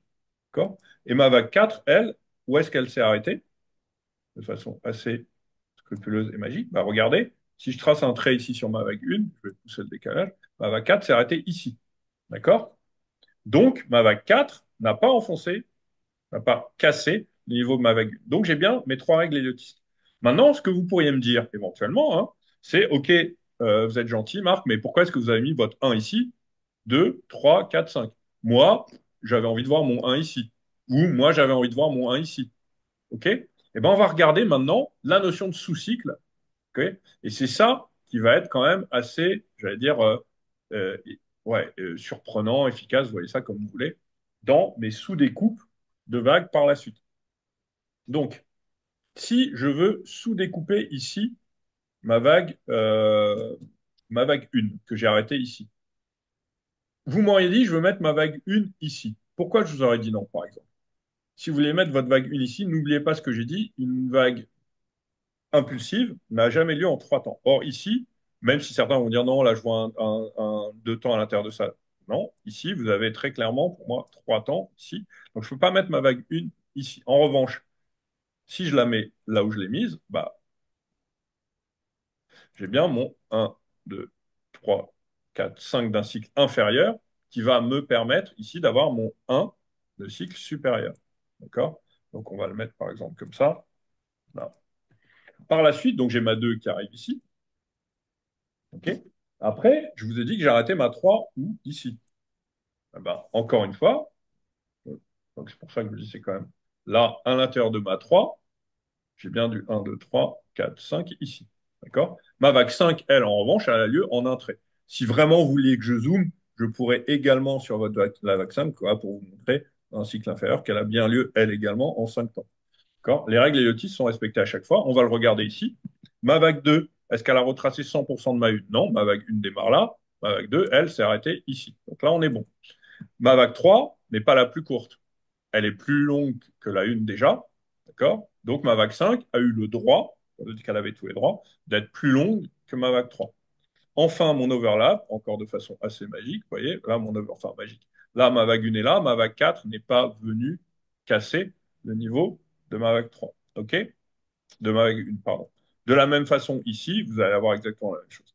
Donc, on a vu que dans la grosse baisse qu'on avait de là à là, on avait bien un décompte éliotiste propre, évidemment, pour quelqu'un qui commence à être suffisamment calé en Elliott pour réussir à avoir les sous-cycles, etc. Bon. Là, en revanche, ça va être un peu plus simple, parce que pour le coup, c'est un peu plus net, même si on va voir pourquoi est-ce qu'on a mis notre... OK. Là, on arrive à voir assez facilement dans la hausse, qui a été plus franche que dans la baisse. Pourquoi plus franche? Parce que dans la baisse ici, on avait des rebonds qui étaient assez violents. Dans cette hausse de là à là, on a des corrections qui sont quand même relativement minimes. Donc, Dans la hausse, je vais voir que j'ai effectivement ici mes 5 vagues héliotistes. Voilà. Alors après, pour comprendre la notion de cycle et de savoir à partir de quand on peut se dire que mes vagues sont terminées là, là, là et là. Ok. Par exemple, pourquoi est-ce que je ne pourrais pas dire, je ne sais pas, hein, que bah, là, finalement, j'ai du 1, 2 ici, ok, puis j'ai du 3, 4 ici, puis j'ai du 5 là, etc. etc. Bah, là, on est dans la notion de cycle qui va être visuellement appréhendable par ce que j'appelle moi la notion de proportion. Proportion, c'est quoi? Quand je vais dans ce mouvement, de là à là. D'accord? Quelles sont les corrections qui sont pour moi proportionnelles et qui vont être un peu plus importantes que les autres?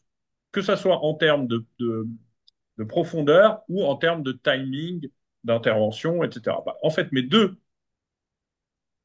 phases de temporisation proportionnelle, elles sont là. Vous êtes d'accord avec moi visuellement que ces phases-là correctives sont plus importantes que la petite qu'on a ici, la petite qu'on a là, celle qu'on a là, celle qu'on a ici, celle qu'on a ici, etc. D'accord? Donc c'est pour ça que, mais dans ma notion de cycle que je suis en train de regarder, après je pourrais avoir à chaque fois redécouper, redécouper, redécouper jusqu'à l'infini sur des graphiques une seconde, j'en sais rien, pour arriver à voir où j'en suis. Moi là, je m'intéresse à mon schéma de long terme et je vois bien ici que j'ai bien, effectivement, du 1 ici avec une correction 1, 2 ici en fait. Ici, voilà. Du 3, 4 ici et du 5 ici. Très bien. Maintenant, à nouveau dans la baisse. Alors dans la baisse, on va avoir comme on avait pendant la crise de 2000. Bon là, on a la crise du subprime, 2007-2009. Donc crise du subprime qui était la crise de surendettement des particuliers américains sur le marché immobilier. Ok. Et là, on va se dire, OK, est-ce que de là à là, je peux et également voir un décompte héliotique qui me semble suffisamment propre bah, pour que je l'établisse mon schéma pour descendre de là à là en sachant que je vais avoir 5 vagues de là à là. Bon, là, on est typiquement dans ce que je vous disais, dans la sous-découpe des vagues, parce qu'on voit bien que si jamais je voulais ne pas sous-découper, bah, je vais avoir là, allez, globalement, si je regarde mes proportions de correction, bah, voilà, je vais peut-être avoir du. Ouais, je vais aller. Ok. Bon. Qu'est-ce que, vous vous souvenez ce que j'avais dit sur ce qu'on avait vu ensemble sur les extensions? On avait dit que pour faire simple pour vous, vous prenez le schéma de base. Donc, le schéma de base, c'est 5. D'accord? Toutes les extensions qu'Eliott autorise, c'est tous les 4. C'est-à-dire 5, 9, 13, 17, etc. Comme ça, vous n'êtes pas obligé de connaître par cœur.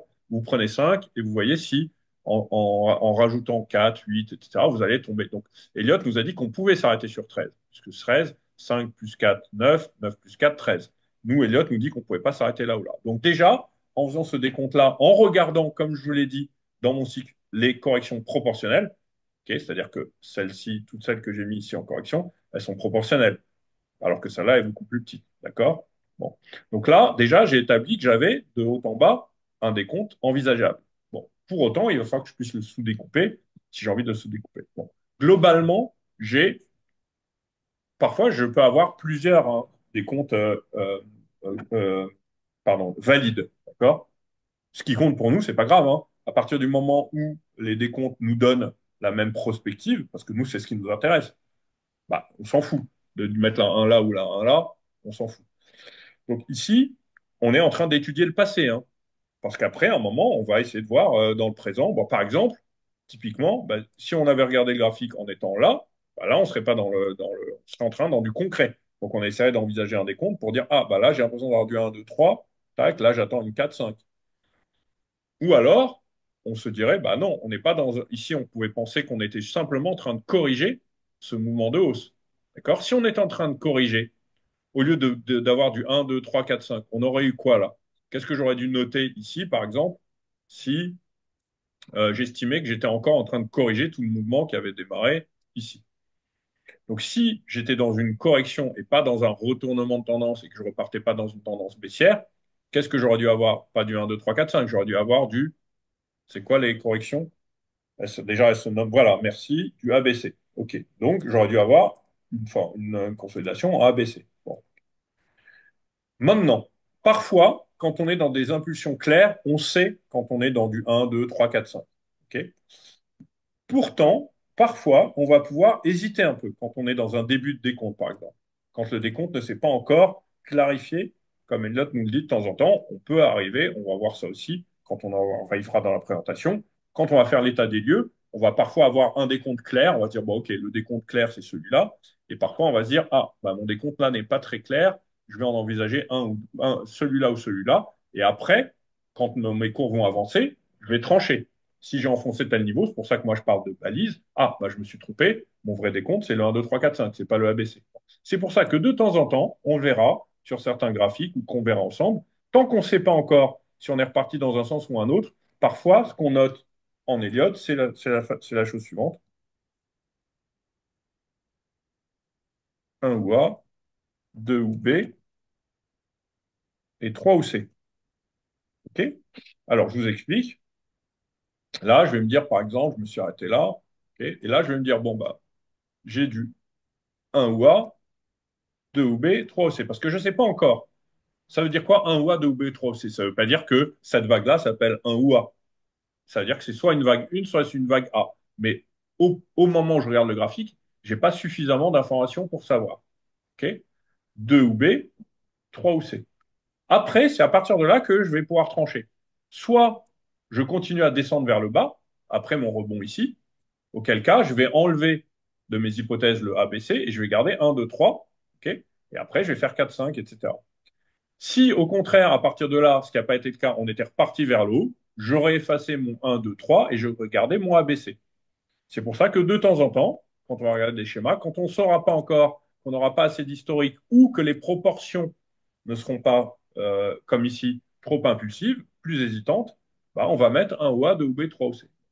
Maintenant, ça c'est vu, on va regarder maintenant le décompte qu'on aurait pu envisager, donc du coup, dans ma fameuse crise du subprime, donc de là à là. On a vu qu'on pouvait décompter 13 vagues. Très bien.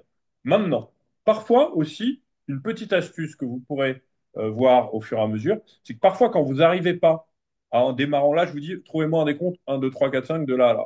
Bon. Puis là, au début, vous êtes un peu mitigé. Vous ne savez pas trop où est-ce que vous allez mettre votre vague 1. Est-ce que vous allez la mettre là, là, là, etc., etc.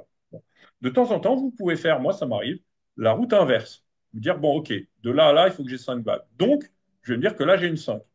Et en remontant, je vais essayer de voir où peut démarrer ma 5 pour être cohérent par rapport à mon Elliott. Et après, si je dis que ma 5 doit démarrer là, c'est-à-dire que je vais mettre mon 4 ici pour avoir du 4-5. Et si je mets mon 4 là, bah, mon 3, il va être là. Et je dis, OK, ma vague 3 doit s'arrêter là, etc. Bon. Ici, imaginons qu'on soit en train de descendre. Bon. Donc, du coup, théoriquement, je vais avoir la possibilité pour ma vague 1 de s'arrêter ici. Pourquoi je peux m'arrêter ici? Bah, parce que si je m'arrête ici, j'ai bien une impulsion qui n'est pas en un temps, mais qui va bien être ici en 5 temps. D'accord? Bon, là, c'est assez net. Pourquoi? Pourquoi c'est net? Bah, le principe des cycles, donc des proportions. J'ai bien ma 2 ici, qui est proportionnelle à ma 4, alors que ce petit rebond-là, ne sont pas proportionnels. Donc, on ne peut pas envisager des corrections, une correction comme ça, une correction comme ça. OK. Donc là, 1, 2, 3, 4, 5. Ma vague 2, elle n'est pas revenue au niveau de ma vague 1 qui est là. Très bien. Ma vague 3, ici, n'est pas la plus courte parce qu'on voit visuellement très vite qu'elle est plus grande que ma vague 1. Enfin, l'overlap ici, que je vais mettre d'une autre couleur, de ma vague 1 ici, n'a pas été cassé par la vague 4 qui s'est arrêtée juste avant, de façon assez magique. D'accord? Donc, je pourrais très bien envisager un premier décompte, comme on l'a vu tout à l'heure quand je vous ai montré l'exercice. J'ai dit, bon, on peut avoir la 1 là en 5 temps, ou on peut avoir la 1 ici et la 3 en 5 temps. Bon, là, les deux sont faisables aussi. De façon, pour moi, par rapport aux proportions, c'est un peu mieux de mettre le 1 comme ça. Et donc, du coup, ici, je vais avoir mon 2. OK. Et je vais avoir mon 3, en revanche, qui doit être lu en un temps, qui va s'arrêter là. Parce que mon 3, il doit être en un temps ou en 5 temps, hein, d'accord? Qu'on soit bien propre. Bon. Et ben, du coup, mon 3, lui, va s'arrêter là. OK? Donc, mon 3 s'arrête là. Mon grand 4 va donc s'arrêter ici. Voilà. Et donc, mon grand 5 va s'arrêter là. Et là, on va continuer à voir que bah, tout ça, ça fonctionne encore très bien. Parce que, évidemment, ma 4 ici ne vient pas enfoncer la vague 1 qui est là. OK? Ma vague 3 ici n'est pas la plus courte puisqu'elle est plus grande que la vague 5. OK? Et la troisième règle, c'est que ma vague 2 ici n'a évidemment pas, n'est pas venue retracer ma vague 1 qui démarrait là. OK. Je vois même dans ma 5 vagues avec ce qu'on appellerait plutôt un wedge de retournement parce qu'on a un overlap qui n'est pas respecté, une vague 3 qui est peut-être la plus courte. Donc ici, il faudra que je dessine absolument mon wedge pour justifier le fait que je suis bien ici dans une vague 5. OK. Voilà, vague wedge de retournement, après retournement vers le haut, puisqu'on est dans une tendance baissière. Euh, alors, il est 12, c'est déjà assez dense sur ce que vous avez vu. Donc, si vous avez, là, on va prendre 5 minutes, si vous avez des questions par rapport à ce qu'on a vu là, comme ça, j'y répondrai de la manière suivante, soit en vous donnant la réponse concrète, soit en vous disant, OK, très bonne question, mais on aura la réponse quand on avancera un peu dans la formation avec le module suivant, etc. Donc, est-ce que par rapport à tout ça, bon, c'est dense, mais est-ce que déjà, ça vous donne une première impression sur la façon dont on va travailler et dont travaille Elliott, c'est-à-dire phase impulsive en chiffres, phase correctrice en lettres, et visuellement, comme on a commencé à le voir, comment envisager justement les proportions de mouvements. Bon, je vais prendre n'importe quel graphe, on va essayer d'en prendre un peu parlant. Est-ce que celui-là est suffisant? Bon, peut-être pas le plus parlant parce qu'il n'est pas assez. Mais bon, qu'importe, on s'en fiche. Je vais en prendre un au hasard et puis on va se caler dessus. Voilà, bon, ok, très bien. Là, j'ai un graphique, je vais resserrer mon graphique et visuellement, on va essayer de voir où sont les mouvements. C'est-à-dire que je vais vous dire, ok, à chaque fois, je vais faire ça. Ici, je dis, bon, j'ai fait ma big picture. Ma big picture me dit que là, j'ai un point bas. Donc, à partir de ce point bas, je vais essayer d'envisager des décomptes, etc. Pour envisager des décomptes, il va falloir que, dans un premier temps, j'arrive à déterminer l'évolution des vagues que je regarde. Là, je vais faire rentrer la notion de cycle. Et pour vous, plutôt que vous casser l'esprit visuellement, la notion de cycle va s'apparenter aux proportions. Donc, je vais bien avoir un mouvement comme ça dans mon cycle supérieur. Et on va voir pourquoi, de là à là. OK? Pourquoi? Bah parce qu'en en fait, mes corrections proportionnelles, elles sont bien là, là, et après, ici.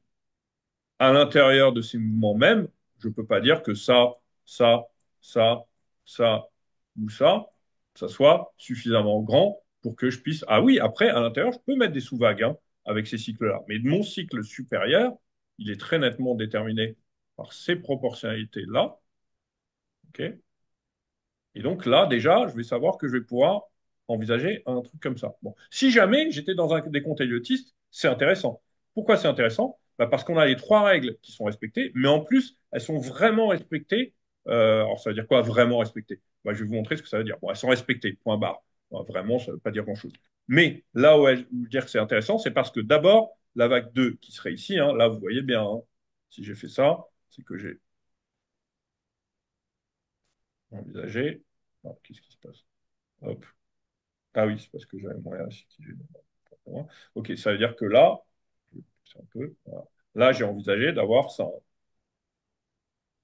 ici, puisque avec ma notion de cycle, je vois bien que mes proportions sont là. Bon, vous allez me dire, elle est énorme ta vague 5. Ça peut arriver, je l'ai dit. Pourquoi ça peut arriver? Parce que ma vague 3 n'est pas la plus courte. Ok, donc on va regarder nos règles héliotistes là, avec ce schéma qu'on a envisagé. Est-ce que ma vague 2 vient retracer 100% de ma vague? Non, mais c'est intéressant parce qu'elle vient quand même assez bas ici, ma 2. Vous voyez, elle revient jusqu'ici. Donc, c'est un exemple où c'est assez scrupuleux, dans le sens où je suis quand même revenu bas, mais je ne suis pas revenu au niveau de ma vague 1. Très bien. Deuxième règle, la vague 3 n'est pas la plus courte. Est-ce que ma vague 3 est la plus courte? Non. Elle est nettement plus courte que la 5, mais comme elle était plus grande que la 1, ma 5 a, comme je vous rappelez-vous, entre guillemets, tous les droits. Ok. C'est-à-dire qu'elle peut être en extension, comme ça a été le cas ici. Bon, là, je vous les remets bien.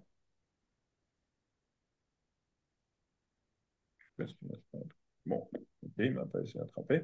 Ensuite, dernière règle, c'est quoi la dernière règle? C'est l'overlap. Et c'est pour ça que je vous dis c'est quand même propre de voir ce décompte parce qu'on voit que la 2 a hésité à revenir en bas, mais elle n'est pas revenue. On voit que la 3 n'est pas la plus courte. Bon, là, pour le coup, cette règle-là est assez nette. Et regardez mon overlap, là, c'est quand même assez fort. Alors, vous allez me dire, oui, il a mordu un petit peu. On apprendra à voir quand c'est mordu ou pas. Là, j'ai des petites morsures qui sont sur ce qu'on appelle des. Mais si vous regardez les cours de clôture, ils vont certainement être au-dessus. En tout cas, ça, tout ce qu'on va regarder, des droites, des supports, des machins, ça, pour moi, c'est une morsure. C'est pas suffisant. Si on était descendu ici, vous m'auriez dit, ouais, l'overlap a été enfoncé, je vous aurais dit oui. et même ici à la limite. Mais là, au contraire, non seulement je trouve que c'est pas logique, mais en plus, je trouve qu'il est assez net. Donc mon décompte éliotiste a répondu à, à l'ensemble des trois règles qu'on a vues ensemble. Maintenant, la question, c'est où est-ce qu'on en est maintenant? Parce que là, on est dans une correction. Est-ce que cette correction va pouvoir donner suite à un nouveau mouvement haussier? Vous allez me dire, auquel cas, mais oui, mais alors je comprends pas si là on est sur une 5. Ben, c'est pas grave, on peut avoir des extensions derrière. OK? Donc si là je suis sur une 5, rien ne va m'empêcher d'avoir après 6, 7, etc. Et je vais peut-être pouvoir décaler mon décompte. Décaler mon décompte, c'est quoi? C'est que peut-être, bien peut-être, que finalement ici, j'avais ça, avec du grand 1. Non, mince. Hop. Donc là, j'avais on commence, du grand 1 ici, du grand 2 là, et qu'après, je me suis trompé, j'ai pas du 3, 4, 5 ici, mais je suis rentré dans un autre cycle. On verra, hein, c'est la suite qui le déterminera. Et là, en fait, je suis à nouveau, c'est ça qu'on appelle en Elliott, je vous ai dit, oh, qu'est-ce qui m'arrive. C'est ça qu'on appelle le démarrage en 1-2, 1-2, d'accord? C'est quand on démarre comme ça. Bon, là, en l'occurrence, on n'était pas sûr d'être dans du 1-2, 1-2, parce que le décompte que j'avais mis, 1, 2, 3, 4, 5, le gros, était valable dans les règles éliotistes. Parfois, vous allez savoir que vous avez du 1, 2, 1, 2, dans quel cas de figure, notamment, par exemple, si vous avez un truc qui commence comme ça, OK, voilà, tac, tac, bah là, vous allez vous dire, j'ai pas du 1, 2, 3, 4, 5. Pourquoi? Bah parce que ma 3 est la plus courte et que ma 4 ici est venue enfoncer ma 1. En revanche, si ici, vous me dites, bah non, là, j'ai du 1, 2, 1, 2. Donc ça va coller un 2 ici. Et après, je vais avoir du un 2 comme ça, par exemple. Un 2. OK? Bah là, c'est cohérent parce qu'après, ici, je vais avoir mon 3 et je vais attendre une 4, une 5 ici, au-dessus de laquelle je vais mettre mon grand 3. Et après, je vais attendre encore une 4, une 5. C'est pour ça que je vous dis que les démarrages en 1-2, 1-2 en Elliott, c'est des choses, c'est des configurations très intéressantes parce qu'elles nous permettent déjà de savoir qu'on a un potentiel bullish encore important parce qu'on va devoir faire du 3, 4, 5 ici et après du grand 3, 4, 5 ici. Et là, je vois bien que c'est cohérent parce que du coup, je m'en fiche que cette vague soit la plus courte puisque elle représente plus ma vague 3, elle représente ma vague 1 du cycle inférieur. Ma 2 ici, ma 3 qui va déjà être plus grande que la 1, etc., etc. Donc, pourquoi je vous montre ça ici? Parce que peut-être qu'on est dans ce cas-là et que là, on a fait juste la 3. OK? Et que ça me semble pas mal aussi parce que du coup, ça nous permet de nous dire que, ça nous donne une autre indication, bah, de nous dire que finalement, il nous manque encore du 5 et après peut-être du. OK? Donc, mais ça, on va le voir par la suite. On va le voir comment? On va voir ensemble comment le déterminer. À partir de quand la correction va être trop importante pour envisager un décompte dans ce sens-là. Et là, il faudra se remettre en question. Soit ici, on avait un vrai top, on repart vers le bas, soit on va avoir encore un cycle supérieur qui va arriver sur une encore plus grosse big picture. Là, on n'a pas suffisamment historique parce que l'introduction boursière a eu lieu là. Mais si jamais on voit que, je sais pas, que je vais faire ça ici, OK, bah là, je vais me dire, bah non, là, je suis dans une correction plus importante et qu'après, je vais repartir comme ça, par exemple. Bah ça voudra dire que tout ça, ça aurait été, enfin, tout ça ici, ça aurait été ma correction, d'accord, d'un cycle inférieur que je ne connais pas encore. En gros, ça voudrait dire que là, ici, j'ai un très gros 1 qui devrait prendre place. Alors, très gros, il faudrait que je le fasse encore plus gros que ça, d'accord, ici que tout ça, ça représentait un mouvement de hausse, comme on l'a vu du 1, 2, 3, 4, 5, et que tout ça, ça va représenter, sur un cycle supérieur, une grosse vague 2. Voilà. Mais pour l'instant, on n'en sait rien, hein. Nous, ce qui va nous intéresser, c'est de savoir ici. Et à partir de là, de faire notre analyse. Notre analyse, elle va nous dire, OK, où est-ce que sont mes supports? Pourquoi? Est-ce que j'ai un drapeau? Est-ce que j'ai un canal? Est-ce que j'ai un ratio de Fibo? Est-ce que j'ai un overlap qui vient de quelque part? Est-ce que j'ai un gap, etc. Et avec tout ça, bah, ça va nous permettre de mettre en place des balises, de se dire, OK, là, pour l'instant, tant que je suis dans ce niveau-là, tant que j'enfonce pas cette balise, bah, j'estime que je suis toujours dans une correction ici et que normalement, je devrais repartir vers le haut. Ah, en revanche, j'ai enfoncé ma première balise ici. Bah là, le décompte que j'ai envisagé, il est remis en question. Il faut que j'en envisage un autre. OK? Etc., etc. Bon. Alors, je réponds à la question, et après, je vous libère, parce qu'il est déjà 20. Euh, Ça s'applique à n'importe quelle temporalité? Oui. Maintenant, c'est beaucoup plus efficace dans les temporalités supérieures, sur du weekly, comme on va le voir sur les big pictures. Après, si on zoome, c'est le principe La question des temporalités, c'est exactement le principe des sous-cycles. Voilà. Si après, à un moment, je veux, je sais pas, j'ai envisagé un mouvement qui m'a paru être en un temps sur un cycle supérieur, bah, peut-être que si je passe sur du 5 minutes, bah, à l'intérieur de ce cycle, je vais pouvoir à nouveau redécouper en sous-cycle à l'intérieur du 5 minutes. Je sais pas, par exemple, si je regarde du 5 minutes, bah oui, sur du 5 minutes, je vais pouvoir également essayer de voir du 1, 2, 3, 4, 5 en 5 minutes, qui va correspondre à, dans mon cycle supérieur, à quelque chose de beaucoup plus infime. Hein. D'accord? C'est-à-dire que sur mon cycle que j'avais en daily ici, bah, je vais avoir, voilà, bah, ce que j'ai découpé là en 5 minutes, bah, ça va peut-être être juste ce petit mouvement-là à l'intérieur duquel je vais à nouveau. Bon, et ça, cette notion de temporalité de zoom, elle va être utile en fonction de l'investisseur que vous êtes. Si vous êtes, comme quelqu'un me l'a dit, un swing trader comme moi, bah, des figures daily, ça va être suffisant. Si en revanche vous faites de l'intraday, bah là, il va falloir que vous regardiez des graphiques en horaire ou en minutes. Et si vous faites du scalping, bon là, il faudra regarder vraiment des graphiques en 10 minutes. Bon. Même sur le scalping, je ne conseille pas trop l'analyse technique parce que ça va trop vite. De toute façon, même le temps que vous regardiez votre décompte, c'est des positions qui durent quelques secondes. Donc voilà.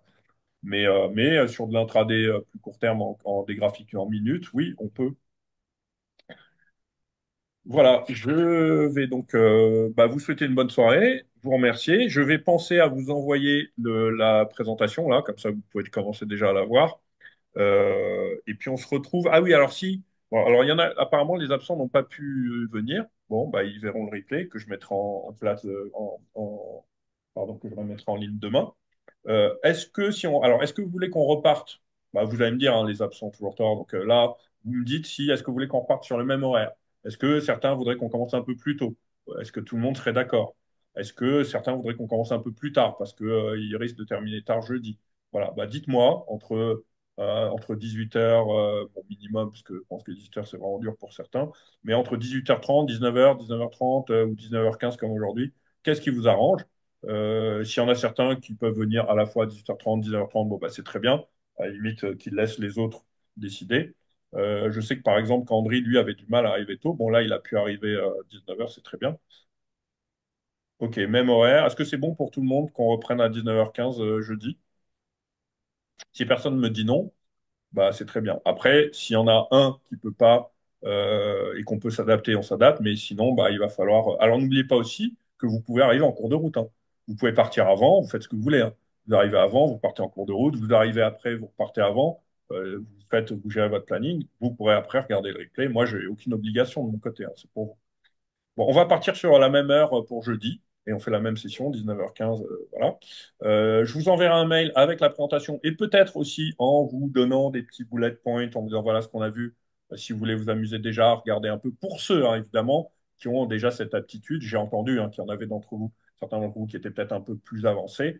Voilà, j'ai entendu quelqu'un qui me parlait de TradingView, Pro Real Time. Bon, si vous voulez commencer, même si la premier module, c'est peut-être un peu short, mais si vous avez envie quand même de regarder des graphiques et me dire, bah là, j'ai vu des 1, 2, 3, 4, 5. Bon, bah vous les prenez, vous nous les montrez, on les corrige ensemble. C'est utile pour tout le monde et ça peut permettre de vous mettre tout de suite le pied à l'étrier. Bon.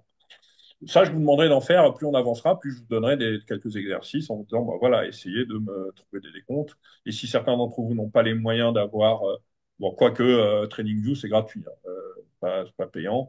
ProRealTime, il y a aussi des versions gratuites. Bon, si vous voulez pas avoir de cours en temps réel. Bon, et pour faire des décomptes, l'avantage, c'est que vous n'avez pas besoin d'avoir du temps réel, puisqu'on regarde du temps passé pour établir des décomptes. Voilà. Bon, je vous remercie à tous. Je vous souhaite une bonne soirée qui a déjà démarré.